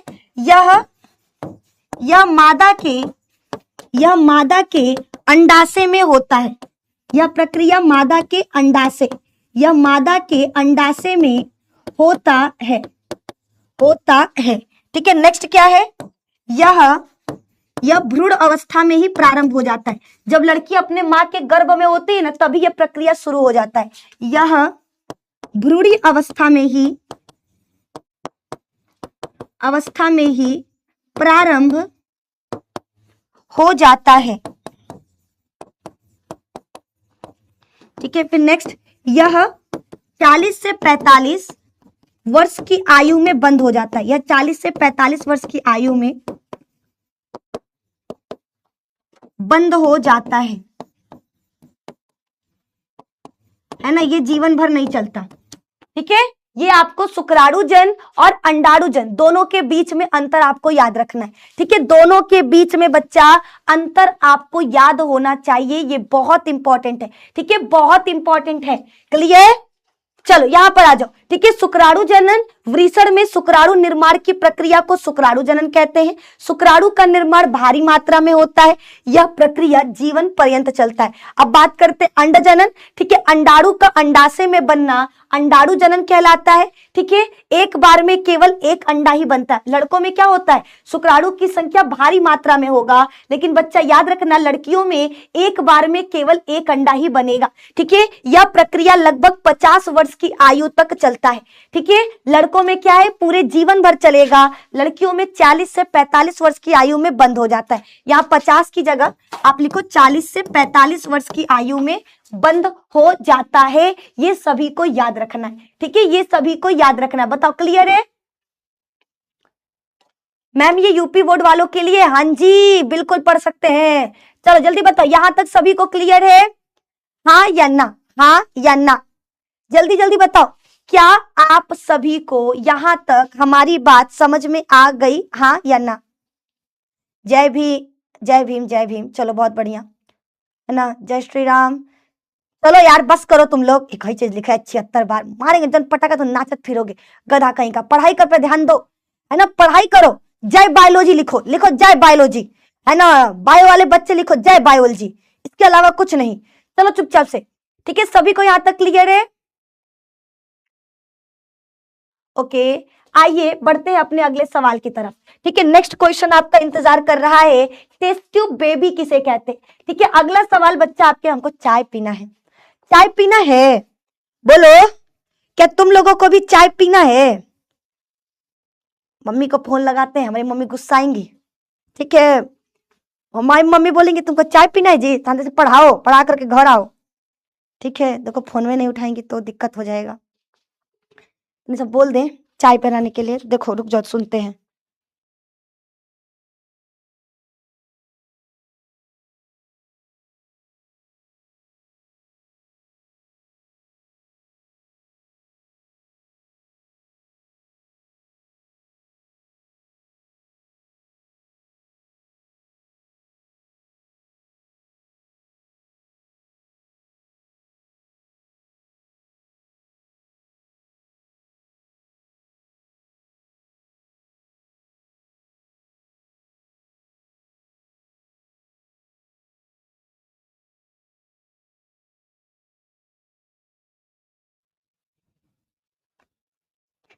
सोच रहे हो निधि मैम की मम्मी क्या बोली, है ना?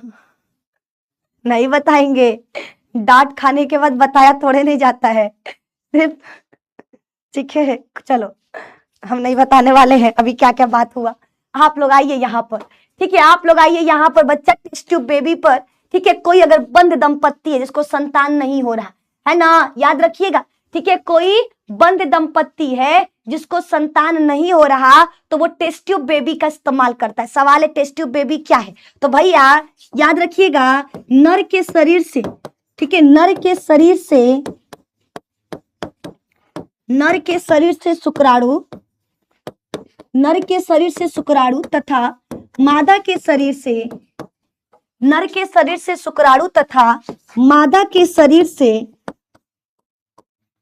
ठीक, नर के शरीर से शुक्राणु तथा मादा के शरीर से अंडाणु, क्लियर, नर के शरीर से शुक्राणु तथा मादा के शरीर से अंडाणु निकालकर लैब में गर्भ जैसी स्थिति, ठीक है, लैब में गर्भ जैसी स्थिति बनाकर इनका निषेचन, ठीक है, युग्मकों का निषेचन करवा के, स्थिति बनाकर युग्मक का निषेचन करा के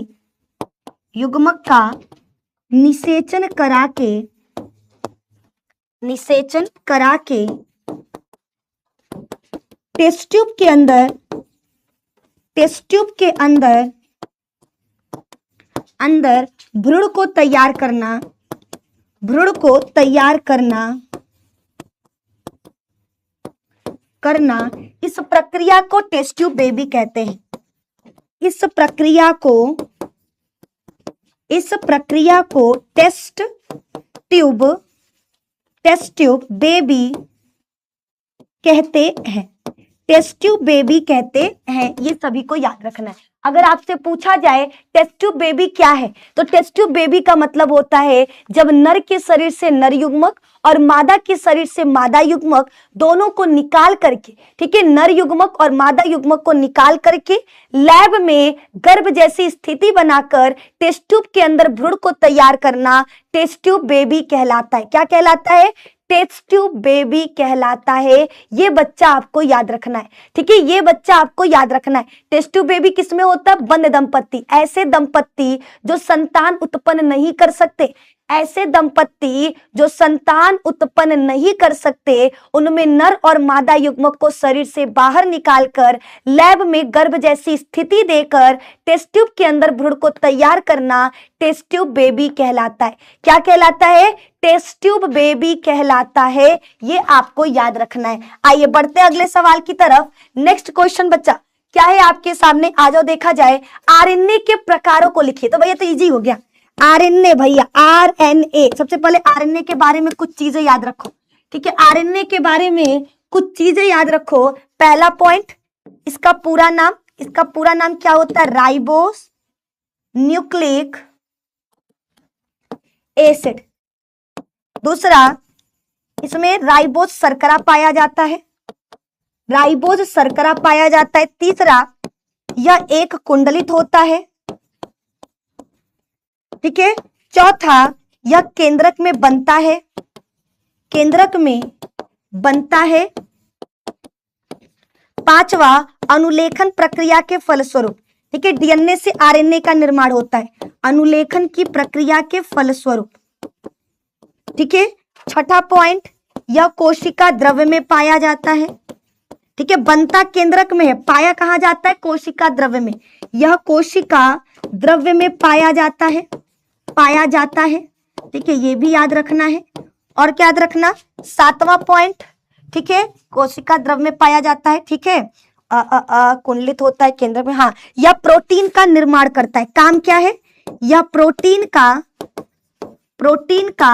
निर्माण करता है, ठीक है। इतना पॉइंट आरएनए के बारे में याद रखना। अब देखो, आरएनए होता है 3 प्रकार का। आरएनए होता है कितने प्रकार का? 3 प्रकार का। एमआरएनए, ठीक है, आरआरएनए और टीआरएनए। ठीक है, याद रखना ये 3 प्रकार का होता है। अब इसके बारे में कुछ चीजें बता दे। एमआरएनए यह डीएनए से प्रोटीन बनाने की सूचना, यह डीएनए से प्रोटीन बनाने की सूचना केंद्रक से कोशिका द्रव्य में राइबोसोम तक लाता है। ठीक है, यह डीएनए से प्रोटीन बनाने की सूचना केंद्रक से कोशिका द्रव्य में राइबोसोम तक लाता है।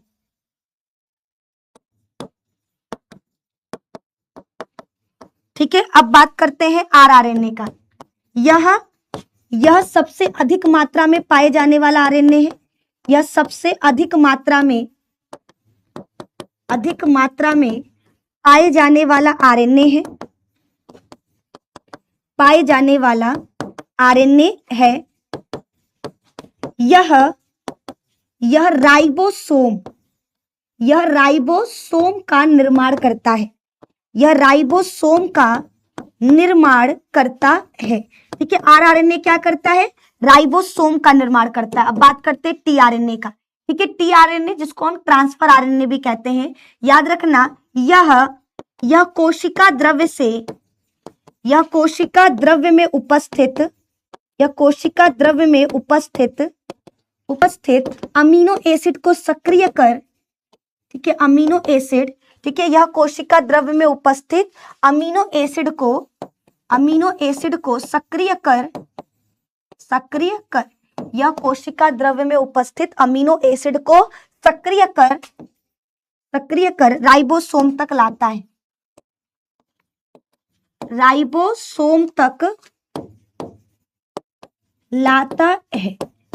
लाता है। ये आपको याद रखना है ना, ये बच्चा आपको याद रखना है। आरएनए के बारे में भी बता दिया, आरएनए के प्रकार के बारे में भी हमने बता दिया। कोई दिक्कत परेशानी आप लोगों को नहीं होगा। ठीक है, ये भैया याद रखना है। अगला सवाल, डीएनए और आरएनए के बीच मुख्य अंतर। ठीक है, डीएनए और आरएनए के बीच बच्चा अंतर बताना है। कौन कौन कर लेगा? डीएनए और इधर कर लो आरएनए, है ना। इन दोनों के बीच अंतर हमको बताना है। सबसे पहला चीज याद रखना, इसका पूरा नाम। ठीक है, डीऑक्सी राइबोन्यूक्लिक एसिड। दूसरा, यह द्विकुंडलित होता है। दूसरा पॉइंट क्या होगा? यह कैसा होता है? द्विकुंडलित होता है। ठीक है, कैसा होता है? द्विकुंडलित होता है। तीसरा पॉइंट, ठीक है, डीऑक्सी राइबोन्यूक्लिक एसिड। फिर दूसरा है, ये कैसा होगा? द्विकुंडलित होगा। तीसरा पॉइंट आपको याद रखना है, क्या याद रखना है? यह सभी जीवों में आनुवांशिक पदार्थ है। यह सभी जीवों का आनुवांशिक पदार्थ है। चौथा, केंद्रक में पाया जाता है। केंद्रक में पाया जाता है। ठीक है, पांचवा पॉइंट क्या लिख सकते हैं? पांचवा पॉइंट क्या लिखेंगे बच्चा? ये केंद्रक में, हाँ, इसमें प्रतिकृतिकरण, ये अपने आप को दुगना कर सकता है। प्रतिकृतिकरण द्वारा दुगना हो सकता है। दुगना हो सकता है। छठा पॉइंट, इसमें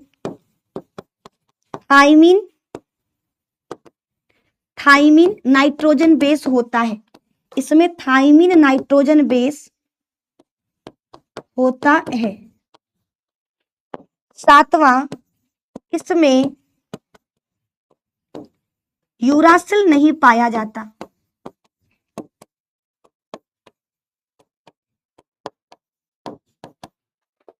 ठीक है, अब इसके आरएनए के बारे में ठीक उल्टा लिख दो। ठीक है, इसका पूरा ना, हाँ, इसमें शुगर लिखना भूल गए। आठवां पॉइंट, इसमें डीऑक्सी राइबो शुगर होता है। इसमें डीऑक्सी राइबोज शर्करा होता है ना। अब आरएनए के बारे में, कुछ विषाणुओं में आनुवांशिक पदार्थ है। कुछ विषाणुओं का का आनुवांशिक पदार्थ है, आनुवांशिक पदार्थ है। ठीक है, याद रखना है। चौथा पॉइंट, यह कोशिका द्रव्य में पाया जाता है, यह कोशिका द्रव्य में पाया जाता है। ठीक है, पांचवा, इसमें प्रतिकृतिकरण, ये स्वयं को दुगना नहीं कर सकता। ठीक है, ये लिख दो, ये स्वयं को दुगना नहीं कर सकता, ये स्वयं को दुगना नहीं कर सकता, है ना। छठा पॉइंट, इसमें थाइमीन नहीं होता, इसमें थाइमीन नाइट्रोजन बेस नहीं होता। सातवां, इसमें यूरासिल पाया जाता है। ठीक है, आठवां पॉइंट, इसमें राइबोज शर्करा उपस्थित होता है, इसमें राइबोज शर्करा पाया जाता है। ठीक है, ये चीज आपको याद रखना है। ठीक है, डीएनए और आरएनए के बीच का अंतर बताओ, क्लियर है। ठीक है, शाम को 7 बजे मेरा क्लास होता है, लेकिन हमने सोचा आप लोगों के लिए एक सुपर डुपर मैराथन क्लास लेकर आए, लेकिन तुम लोग लायके नहीं हो जी। तुम लोग ना बाकी टीचर्स के क्लास में आते हो 6,000, हम लेकर आए सुबह क्लास, हमारे क्लास में नहीं आए तुम लोग, है ना। हमारे क्लास में तो नहीं आए आप लोग। बताओ, तुम लोगों के लिए हम सुबह उठ कर आए, इतना ठंडी में पढ़ाए, लेकिन तुम लोगों को हमारा कौनो कदर नहीं है। जा बेटा लोग जा, जौने दिन चल जाइब ना बेटा, ओ दिन तो उन लोगन के कदर होई कि एगो मैडम रहनी हमार, है ना। जौने दिन हम अपन बैच लियाई ना बेटा, ओ दिन तो उन लोगन के समझ में आई कि पहले तो निधि मैम फ्री में पढ़ावत रहनी है ना। फ्री के चीजों का हम समझ गए, कौनो कदर नहीं। तुम लोगों को 700 800 उहे लोगों का कदर होता है। निधि मैम जितना भी फ्री में पढ़ा ले, कौनो कदर नहीं होगा। देखो, हम ले आएंगे अपना बैच, अब कहेंगे मैम पलट गई, बोली थी फ्री में पढ़ाएंगे। ठीक है, तो तुम लोग पलटोगे तो हम नहीं पलटेंगे जी। पलटू बच्चों की पलटू मैम न है। तुम लोग पलट गए, तुम लोग जा रहे हो पैसा वालों के पास, तो हम जा रहे हैं, हम ले आ रहे हैं पैसा वाला बैच। ठीक है, चलो नालायक को फ्री में पढ़ाएंगे। आइए, रासायनिक विकास से आप क्या समझते हैं। ठीक है, आपका सवाल आ चुका, रासायनिक विकास से आप क्या समझते हैं। तो ओपेरिन तथा हॉल्डेन एक कुंडलित होता है, हाँ तो लिखे तो है। ठीक है, डीएनए हमारा द्विकुंडलित है और आरएनए हमारा एक कुंडलित है, लिखे है जी। ठीक है, आइए, रासायनिक विकास से आप क्या समझते हैं। तो भैया, ओपेरिन तथा होल्डेन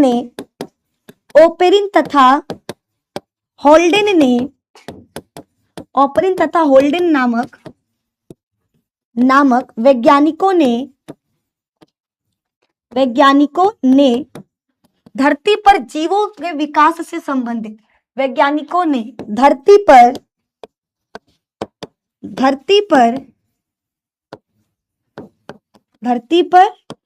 जीवों के विकास से संबंधित, है ना, ओपेरिन तथा हॉल्डेन नामक वैज्ञानिकों ने धरती पर जीवों के विकास से संबंधित,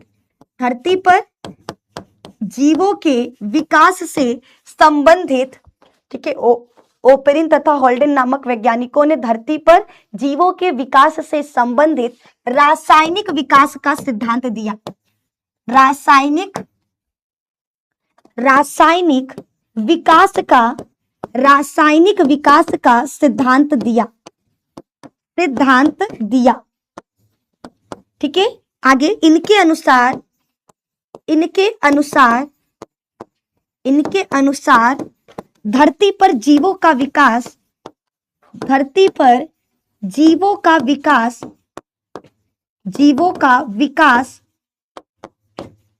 रसायनों से हुआ है। धरती पर जीवों का विकास रसायनों से हुआ है। इसे ही रासायनिक विकास का सिद्धांत कहते हैं। रासायनिक विकास का सिद्धांत कहते हैं। ये हो गया आपका कंप्लीट, है ना, ये आपका हो गया। बताओ, यहां तक हमारा बात समझ में आया। ठीक है। रासायनिक विकास का सिद्धांत किसने दिया था? ओपरिन तथा हॉल्डेन ने। इनके अनुसार आदि पृथ्वी पर जीवन की उत्पत्ति को किसके द्वारा? रासायनिक अभिक्रियाओं द्वारा हुआ है। ठीक है। इनके अनुसार धरती पर जीवों का विकास रासायनों से हुआ है। सबसे पहले रासायनिक अभिक्रियाओं द्वारा अणुओं से कार्बनिक यौगिकों का निर्माण हुआ। फिर बड़े कार्बनिक यौगिकों ने क्या किया? अंतः संगठन से प्रथम जीवन संरचना का निर्माण किया। ठीक है। इतना सब लिखने की जरूरत नहीं है, सिर्फ सिंपल सा लिख देना है ना। ठीक है, यहां तक बताइए, क्लियर है? Okay okay.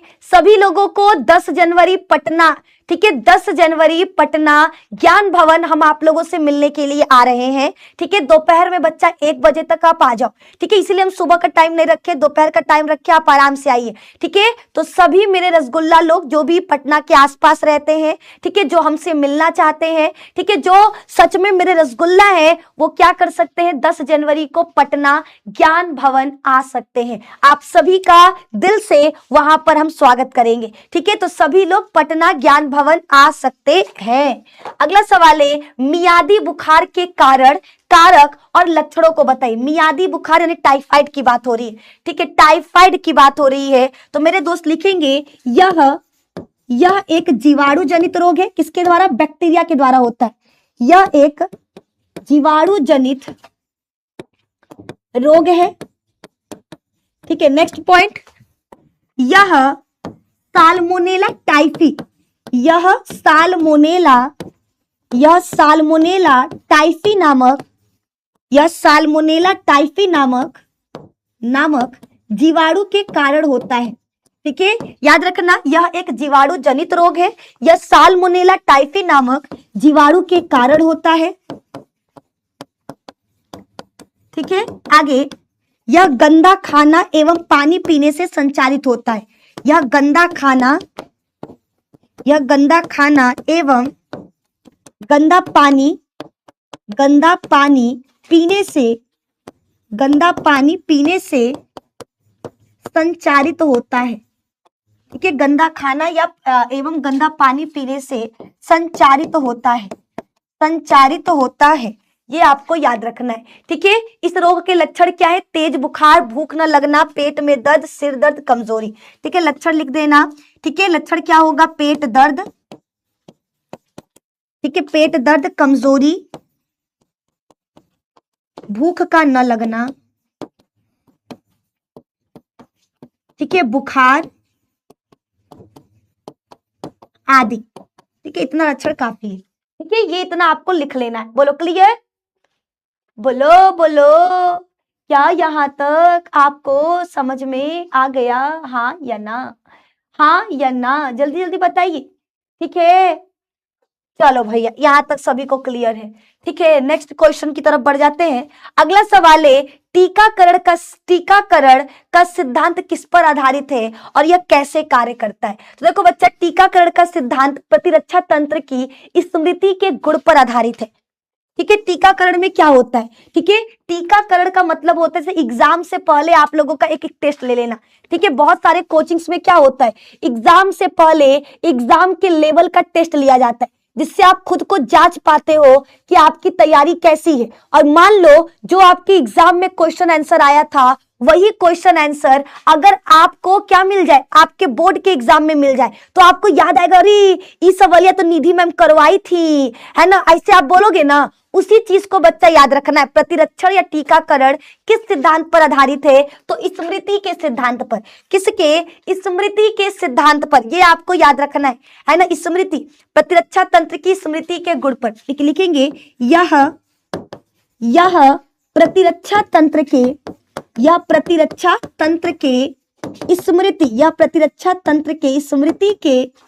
स्मृति के गुण पर आधारित है। ठीक है। यह प्रतिरक्षा तंत्र के स्मृति के गुण पर आधारित है। ये पहला चीज आपको याद रखना है। यह प्रतिरक्षा तंत्र के स्मृति के गुण पर आधारित है। यह पहला चीज हो गया। दूसरा पॉइंट लिखेंगे, इसमें व्यक्ति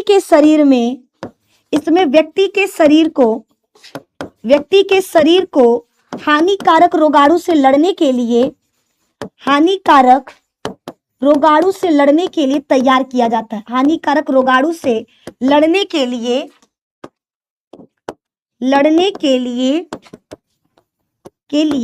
पहले से ही तैयार किया जाता है।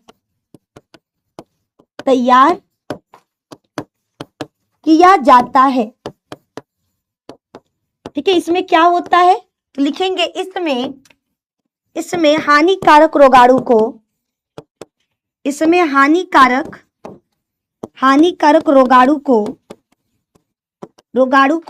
मारकर या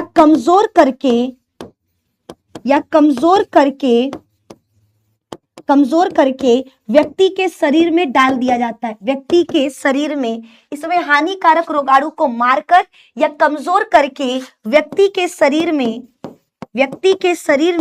डाल दिया जाता है। ठीक है, इस व्यक्ति के शरीर में डाल दिया जाता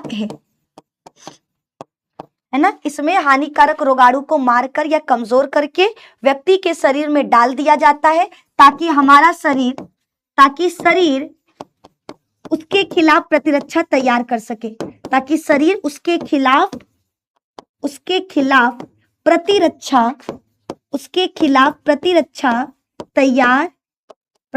तैयार कर सके। ठीक है, प्रतिरक्षा तैयार कर सके। ठीक है, ताकि भविष्य में जब ये रोगाणु सच में आए, ये क्या हो गया जी?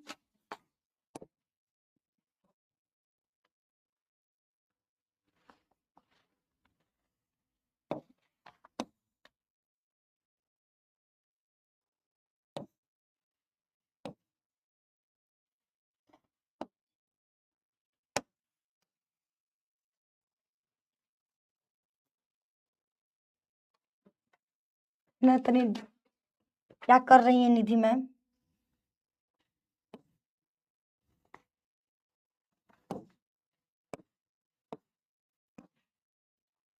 अरे कहाँ चला गया? और ये चला ना जाए। ले, सुबह सुबह का सबसे बड़ा कांड। अरे नहीं भैया, आजा, वापस आजा प्लीज आजा। आजा, क्या हो गया हमसे?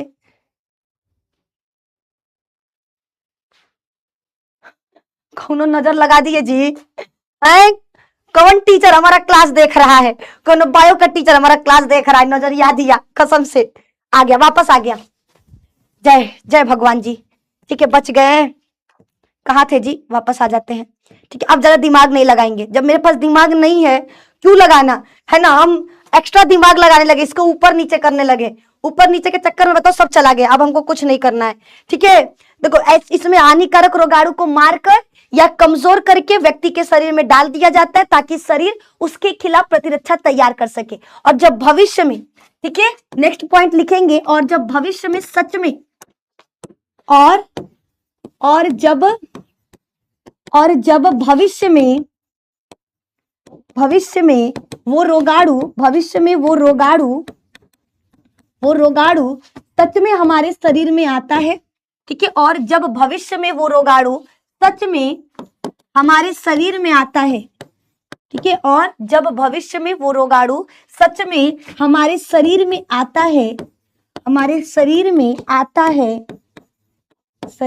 आता है, तो ठीक है, और जब भविष्य में वो रोगाणु सच में हमारे शरीर में आता है तो क्या देखने को मिलेगा? ठीक है, आता है तो हमारी स्मृति कोशिकाओं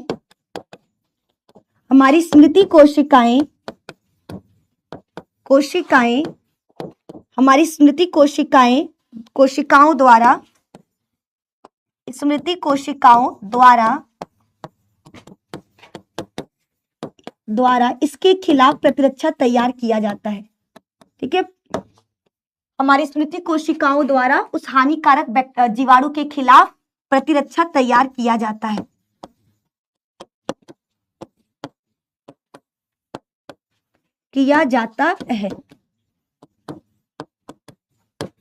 इसे ही टीकाकरण कहते हैं।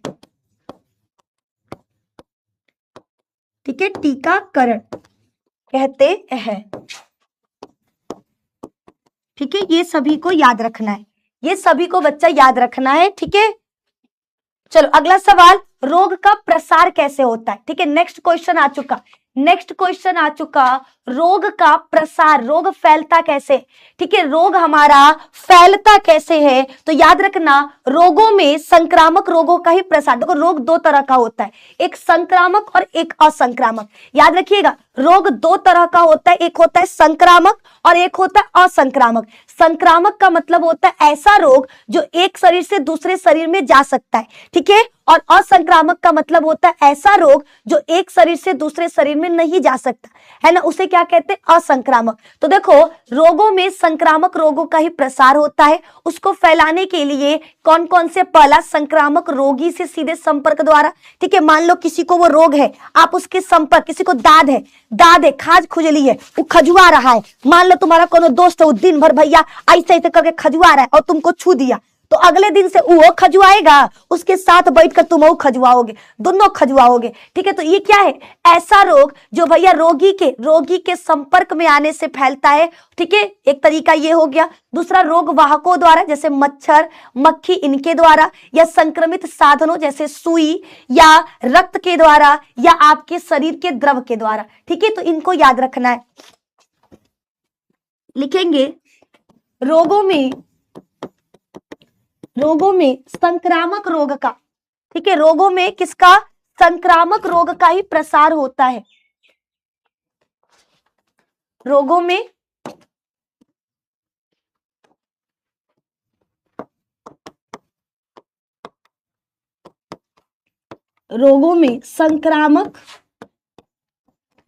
संक्रामक रोगों का ही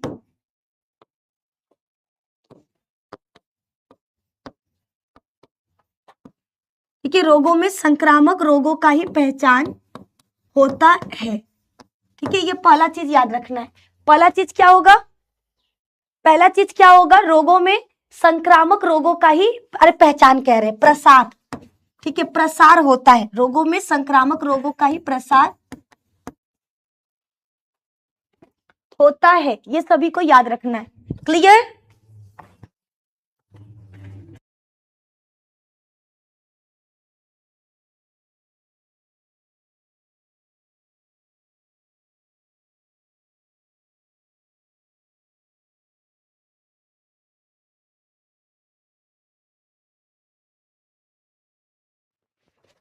चलो यहां तक सभी को क्लियर है। रोगों में बच्चा क्या हमने बोला, रोगों में संक्रामक रोगों का ही प्रसार होता है। संक्रामक रोग मतलब जो एक शरीर से दूसरे शरीर में जा सकते हैं, जो एक शरीर से दूसरे शरीर में जा सकते हैं, हम उनको क्या कहते हैं, संक्रामक रोग कहते हैं। अब ये कैसे फैलेगा, तो देखो बच्चा पहला आपके पास है, दूसरा तीसरा। ठीक है, पहला तरीका है रोगी के संपर्क में। ठीक है, रोगी के संपर्क में आने से फैलेगा, रोगी के संपर्क में आने से। ठीक है, दूसरा बच्चा आपके सामने है।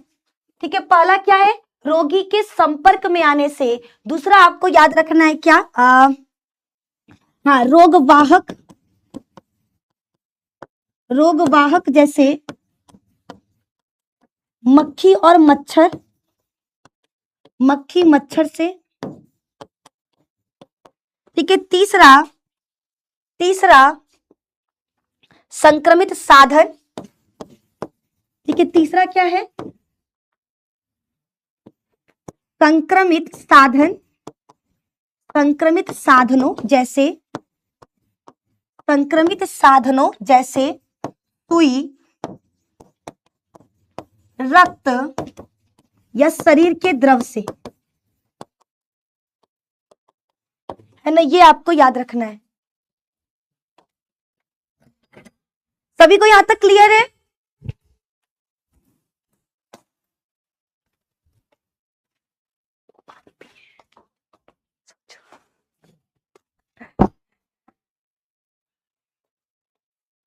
चलो यहां तक सभी को क्लियर है, एक बार हाँ जी मैम कहकर बता दो।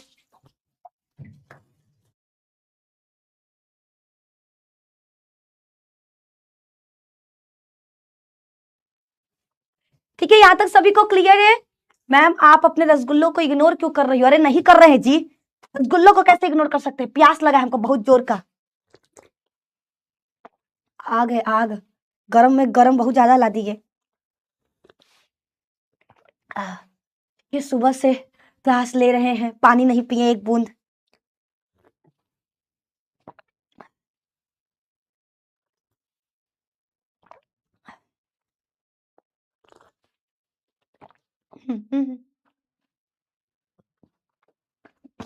सभी को क्लियर है?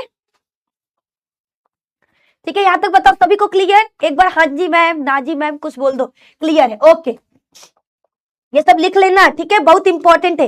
हीमोफीलिया में क्या होता है? तो देखो बच्चा, यह एक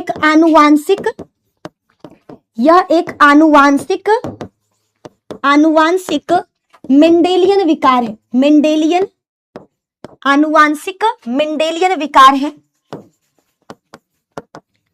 ठीक है। इसमें यह एक्स लिंग गुणसूत्र, यह एक्स लिंग संलग्न अप्रभावी विकार कहलाता है, ठीक है। यह एक्स लिंग संलग्न अप्रभावी विकार कहलाता है, ठीक है। आगे इसमें रोगी के शरीर में प्रोटीन का, इसमें रोगी के शरीर में रक्त का थक्का बनाने वाला, इसमें रोगी के शरीर में रक्त का थक्का बनाने वाला प्रोटीन नहीं बनता, ठीक है। रक्त का थक्का बनाने वाला प्रोटीन नहीं बनता, ठीक है। जिसके कारण चोट लगने पर रुधिर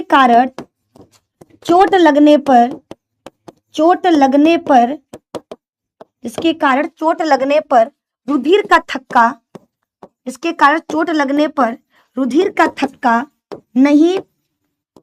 थक्का नहीं बनता और खून लगातार बहता रहता है, नहीं बनता और खून लगातार बहता रहता है, ठीक है। ये आपको याद रखना है, दो। सभी को क्लियर है बच्चे यहां तक? तुम बनाओ, एक बार बताइए क्या यहां तक सभी को क्लियर है? ठीक है, जल्दी बताओ, क्या यहां तक आप सभी को क्लियर है? हाँ या ना, जल्दी जल्दी, ठीक है। ब्लड, हाँ, इसमें रुधिर का थक्का नहीं बनता,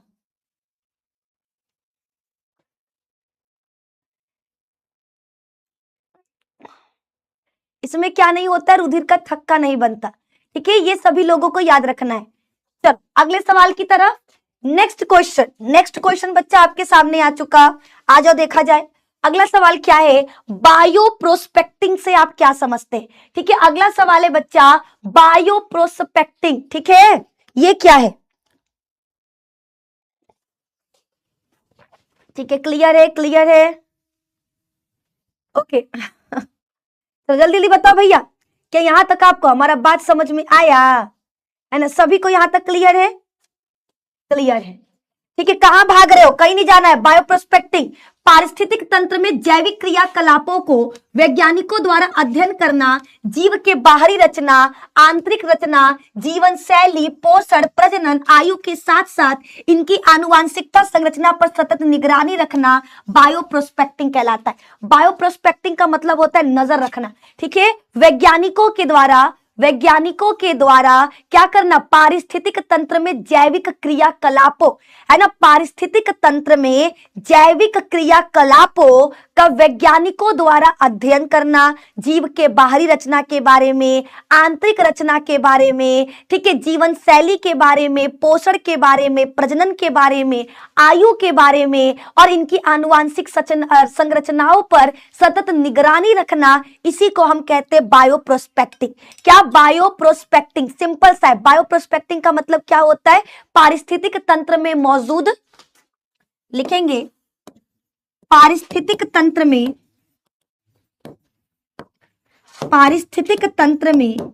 मौजूद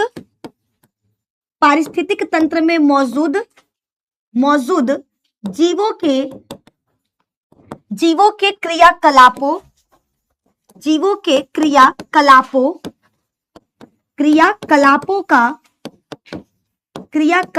का वैज्ञानिकों द्वारा अध्ययन करना, ठीक है, अध्ययन करना जैसे, ठीक है, पारिस्थितिक तंत्र में मौजूद जीवों के क्रियाकलापों का वैज्ञानिकों द्वारा अध्ययन करना, जैसे बाह्य संरचना, आंतरिक संरचना, ठीक है, बाह्य संरचना, आंतरिक संरचना, पोषण, ठीक है, पोषण, प्रजनन, आयु, पोषण हो गया, प्रजनन, आयु के साथ साथ, ठीक है, आयु के साथ साथ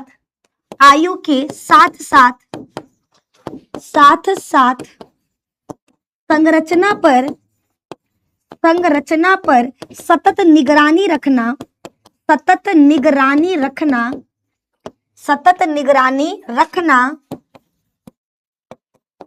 बायो प्रोस्पेक्टिंग कहलाता है। बायो प्रोस्पेक्टिंग कहलाता है। ठीक है, बताओ यहां तक सबको समझ में आया?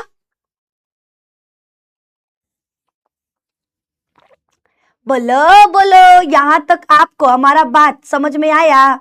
मैम आप इतना सच कैसे बोल देती हैं? हम दिल के बहुत साफ हैं, लोग मानते नहीं वो अलग बात है, ठीक है ना? अब यार देखो, बच्चे लोग दिल के सच्चे होते हैं, हम तो अपने आप को बच्चा ही मानते हैं, है ना? तुम लोग भी अपने आप को बच्चा मानो, बुढ़ाओ मत, है ना? काम धंधा में बुढ़ा बन जाओ, है ना? जब भी मम्मी लोग बोले काम करने को तो बुढ़िया तरह बोल देते हैं हम। मम्मी कमर में बहुत दर्द हो रहा है, मम्मी माथा बहुत पिरा रहा है, मम्मी सरवा फट रहा है ना?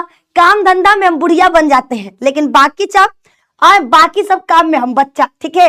हर गलती करने के बाद हम बोल देते हैं अभी बच्चे न है जी, यही लिए गलती हो जाता है। जब बड़े हो जाएंगे तो गलती नहीं करेंगे, और आपको भी यही करना है ना? आपको भी यही करना है, काम धंधा के मामले में बुढ़ा बुढ़ी बन जाना है, लेकिन बाकी सब मामले में अपने आप को बच्चा में गिनिए, है ना? मम्मी लोग बोलेंगी ना कि इतने बड़े हो गए खुद कमाओ, तो कहो नहीं, हमारी मैडम बोली है कि बच्चा कभी भी माँ बाप के लिए बड़ा नहीं होता है, वो जीवन भर बच्चा होता है। हम भैया पूरे जीवन आपके बच्चे हैं, ठीक है? ऐसे बोलना है आपको। चलो यहां तक सभी को क्लियर है, ठीक है? दीदू भूख लगे, हम को लगा है जी, सुरातिया का नहीं खाए हम खाना जे। चलो आगे की तरफ बढ़ते हैं। अगला सवाल है बच्चा, न्यूक्लियोसाइड और न्यूक्लियोटाइड में क्या अंतर है? तो बच्चा न्यूक्लियोसाइड का मतलब होता है nitrogen base, N for nitrogen base, और साइड में से याद रखना है सुगर, ठीक है? नाइट्रोजन बेस प्लस सुगर क्या कहलाता है? न्यूक्लियोसाइड कहलाता है। और न्यूक्लियोटाइड का मतलब क्या होता है? Nitrogen base plus sugar plus phosphate, है ना? इसको क्या कहते हैं? न्यूक्लियोटाइड कहते हैं, न्यूक्लियोटाइड कहते हैं। बताओ क्लियर है? ओके चलो यहां तक सभी को क्लियर है, यहां तक सभी को क्लियर है। आइए अगला सवाल, नेक्स्ट क्वेश्चन देखो, न्यूक्लियोसाइड या नाइट्रोजनी युक्त क्षार व शर्करा के संयोजन से बनता है। याद रखना ये नाइट्रोजन बेस और आपके शर्करा से मिलकर बना होता है। इसका स्वभाव क्षारीय होगा क्योंकि इसमें फॉस्फेट नहीं है। यह न्यूक्लियोटाइड का घटक है। न्यूक्लियोटाइड या नाइट्रोजन युक्त क्षार, शर्करा और फॉस्फेट के संयोजन से बनता है।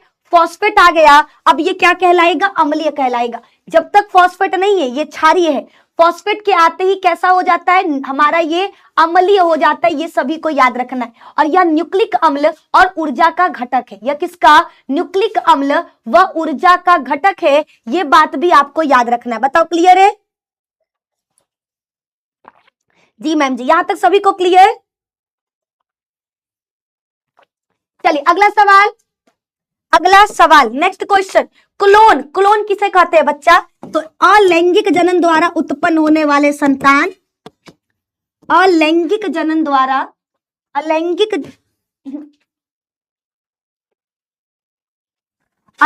जनन द्वारा, अलैंगिक जनन द्वारा उत्पन्न होने वाले संतान, अलैंगिक जनन द्वारा उत्पन्न होने वाले संतान, अलैंगिक जनन द्वारा उत्पन्न होने वाले संतान आनुवांशिकी तथा आकारिकी, आनुवांशिकी तथा, ठीक है, अलैंगिक जनन द्वारा उत्पन्न होने वाले संतान आनुवांशिकी तथा आकारकीय, आकारकीय दोनों रूपों में, आकारकीय दोनों रूपों में, दोनों रूपों में जनक के समान होते हैं, जनक के समान होते हैं।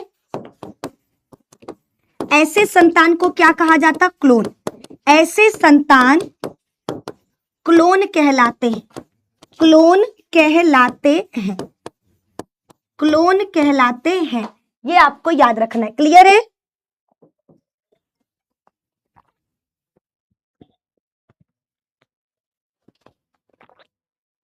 हाँ, फोटोकॉपी होते हैं। ठीक है, एक लाभ और एक हानि बताना है। लाभ में क्या होगा, जनक के सभी गुण संतान में वंशागत हो जाते हैं, जैसा जनक वैसा आपका संतान बनेगा। हानि में लिखना कि जनक के दोष भी संतान में आ जाएंगे। ठीक है, अगर आप फोटो कॉपी कराते हो बच्चा तो एक लाभ है कि जैसा आप करवाओगे सेम वैसा ही मिल जाएगा, लेकिन एक हानि भी है कि अगर गलती उसमें होगा तो फोटो कॉपी में भी गलती देखने को मिलेगा। तो क्लोन का एक लाभ और एक हानि आपको याद रखना है। ठीक है, क्लोन का एक लाभ और एक हानि बच्चा आपको क्या करना है, याद रखना है। बताओ सभी लोग याद रखोगे मेरे दोस्त, क्या सभी लोग याद रखोगे। चलिए यहां तक सभी बच्चों को लगभग, हमको लग रहा जितने भी बच्चे देख रहे हैं सबको समझ में आ भी रहा है और सबको यहां तक क्लियर भी है, सबको यहां तक क्लियर भी है। ठीक है, नेक्स्ट क्वेश्चन बच्चा, सहजीविता और सहोपकारिता। सहजीविता का मतलब होता है दो जीवों के बीच का ऐसा संबंध है ना,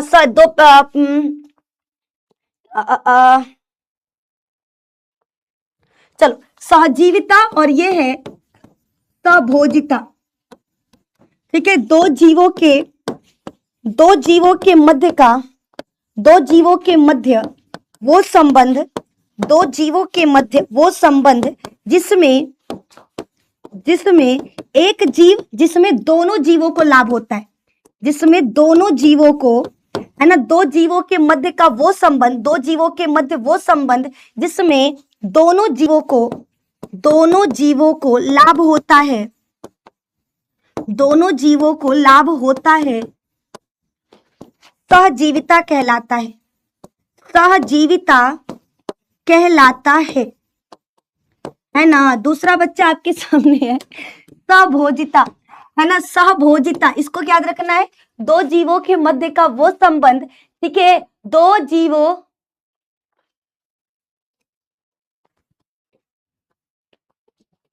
एक सेकेंड मैम, मैं आपका क्लिप काट कर,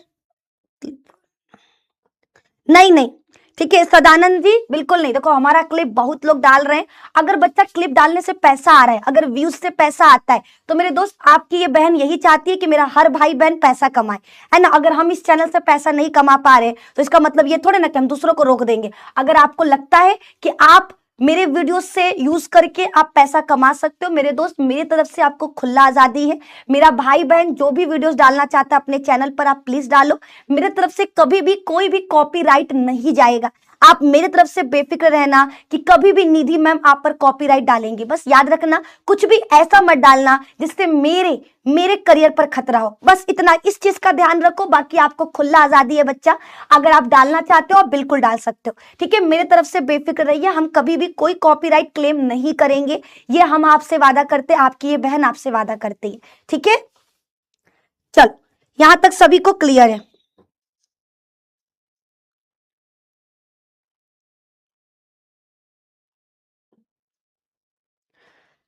हाँ, थक गए जी तुम लोग इतने में। 3 घंटा का पेपर देना है, ऐसे करोगे जी? ठीक है, सहजीविता याद रखना, दो जीवों के मध्य का वो संबंध जिसमें दोनों जीवों को लाभ होगा, हम उसे क्या कहते हैं? सहजीविता कहते हैं। और सहभोजिता किसे कहते हैं? दो जीवों के मध्य का वो संबंध, दो जीवों के मध्य का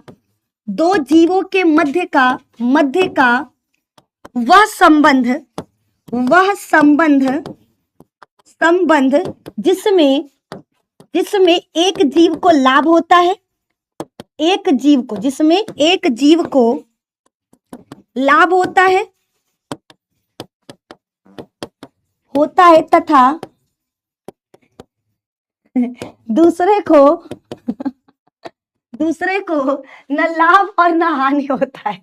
ठीक है, दो जीवों के मध्य का वह संबंध जिसमें एक जीव को लाभ होता है तथा दूसरे को न लाभ होता है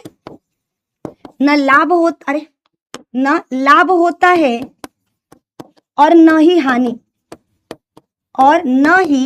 हानि, इसे क्या कहते हैं? सहभोजिता कहते हैं। इन दोनों को याद रखना है। ठीक है, इन दोनों को बच्चा याद रखना है। ठीक है, ये दोनों इंपॉर्टेंट है, सभी बच्चे इसको याद रखेंगे। ठीक है, सभी बच्चा पार्टी इसको याद रखेगा।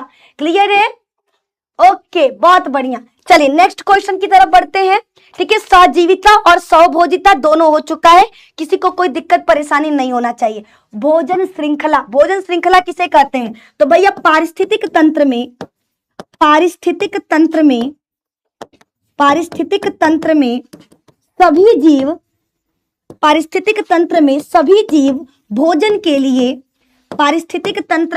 सभी जीव भोजन के लिए एक दूसरे पर निर्भर रहते हैं।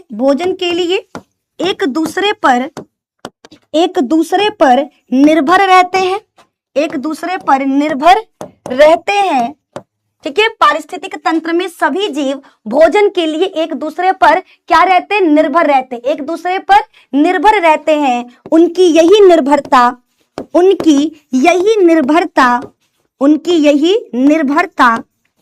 एक श्रृंखला का निर्माण करता है। एक श्रृंखला का निर्माण करता है जिसे खाद्य श्रृंखला कहते हैं। जिसे खाद्य श्रृंखला कहते हैं। ठीक है, खाद्य श्रृंखला या भोजन श्रृंखला कहा जाता है। ये सभी को याद रखना है। ठीक है, ये सभी बच्चा पार्टी को याद रखना है। पारिस्थितिक तंत्र में मौजूद सभी जीव भोजन के लिए एक दूसरे पर निर्भर रहते हैं। उनकी यही निर्भरता एक श्रृंखला का निर्माण करता है, जिसे हम खाद्य श्रृंखला कहते हैं। ठीक है, जिसे हम क्या कहते हैं? खाद्य श्रृंखला कहते हैं। चलिए, अब आप लोग थक चुके होंगे, है ना? इसके आगे का क्वेश्चन हम लोग नेक्स्ट क्लास में करेंगे। याद रखना, अभी हमारा ये क्लास कंप्लीट नहीं हुआ है, अभी हम इसका एक और क्लास लेंगे, यानी इसका पार्ट 2। तो भैया आपको ये क्लास कैसा लगा जरूर बताना। कमेंट में अगर 100 कमेंट आते हैं पार्ट 2 के लिए तो भैया आगे के सवाल को भी कराएंगे। याद रखना, एक एक सवाल इंपॉर्टेंट है। जितना ज्यादा देखो, वो कहते हैं ना, रसरी आवत जात ते सिल पर पड़त निशान। मेरे दोस्त, अगर आप ये सोच रहे हो ना कि इसमें से कितना आएगा, ये मत देखो। याद रखना कि अगर आप 2 घंटा अपना मोबाइल में बर्बाद कर रहे हो, उस 2 घंटा में आप मेरी बातें बस सुनो। हम कहते हैं ना, आप मत पढ़ो, आप केवल ना फोन लगा करके ना बस बतिया हमारा सुनो। तुम हंसोगे, मुस्कुराओगे, खेलोगे और नई नई चीजें सीख कर जाओगे। हम बाकी टीचर, हमको भले ही आप लोग जितना भी बोल दो जोकर है कपिल शर्मा की तरह हंसाने का काम करती, इनको भैया ये बस हंसाती रहती हैं, मजाक करती हैं। बच्चा, हमको जितना बोलना है बोल लो, लेकिन मेरा एक ही तरीका है बच्चों को पढ़ाने का, और वो है सबसे अलग। ठीक है, और वो क्या है कि हम हर एक चीज को, हर एक कॉन्सेप्ट को बच्चा फन के साथ समझाते हैं। मेरा एक ही टारगेट रहता है कि बच्चा एक क्वेश्चन का जवाब याद करे तो हंस कर याद करे। ठीक है, उसको कुछ ना कुछ नया सीखने को मिले। ठीक है, तो सभी लोग जिनको जिनको इसका पार्ट 2 चाहिए वो कमेंट में लिखेंगे। आज का क्लास कैसा लगा ये भी आप कमेंट बॉक्स में बताना। आप सभी का एक एक कमेंट हम रोजाना पढ़ते हैं। कभी ये मत सोचना कि निधि मैम तो कमेंट पढ़ती नहीं, एक एक सिंगल बच्चे का कमेंट हम पढ़ते हैं, ठीक है। तो आपका कमेंट हमको मोटिवेट करता है, आपका कमेंट हमें मोटिवेट करता है आगे की क्लासेस लाने के लिए। तो आप लोग इसी तरह से कमेंट करते रहो। जाने से पहले फिर से बता देते, 10 जनवरी पटना ज्ञान भवन हम आ रहे हैं आप सभी से मिलने। आप लोगों का जो सवाल था मैम किताब कैसे मिलेगा, तो ज्ञान भवन में ही हम किताब आप लोगों को फ्री में देने वाले, ठीक है। तो सभी लोग जो लोग भी किताब चाहते हैं, जो भी हमसे मिलना चाहते हैं, वो 10 जनवरी ज्ञान भवन पटना दोपहर के 1 बजे तक आपको आना है, ठीक है। हम इसलिए दोपहर का टाइम रखे ताकि आप आराम से अपना आइए, ठीक है। तो जो लोग आ सकते हैं प्लीज आइएगा।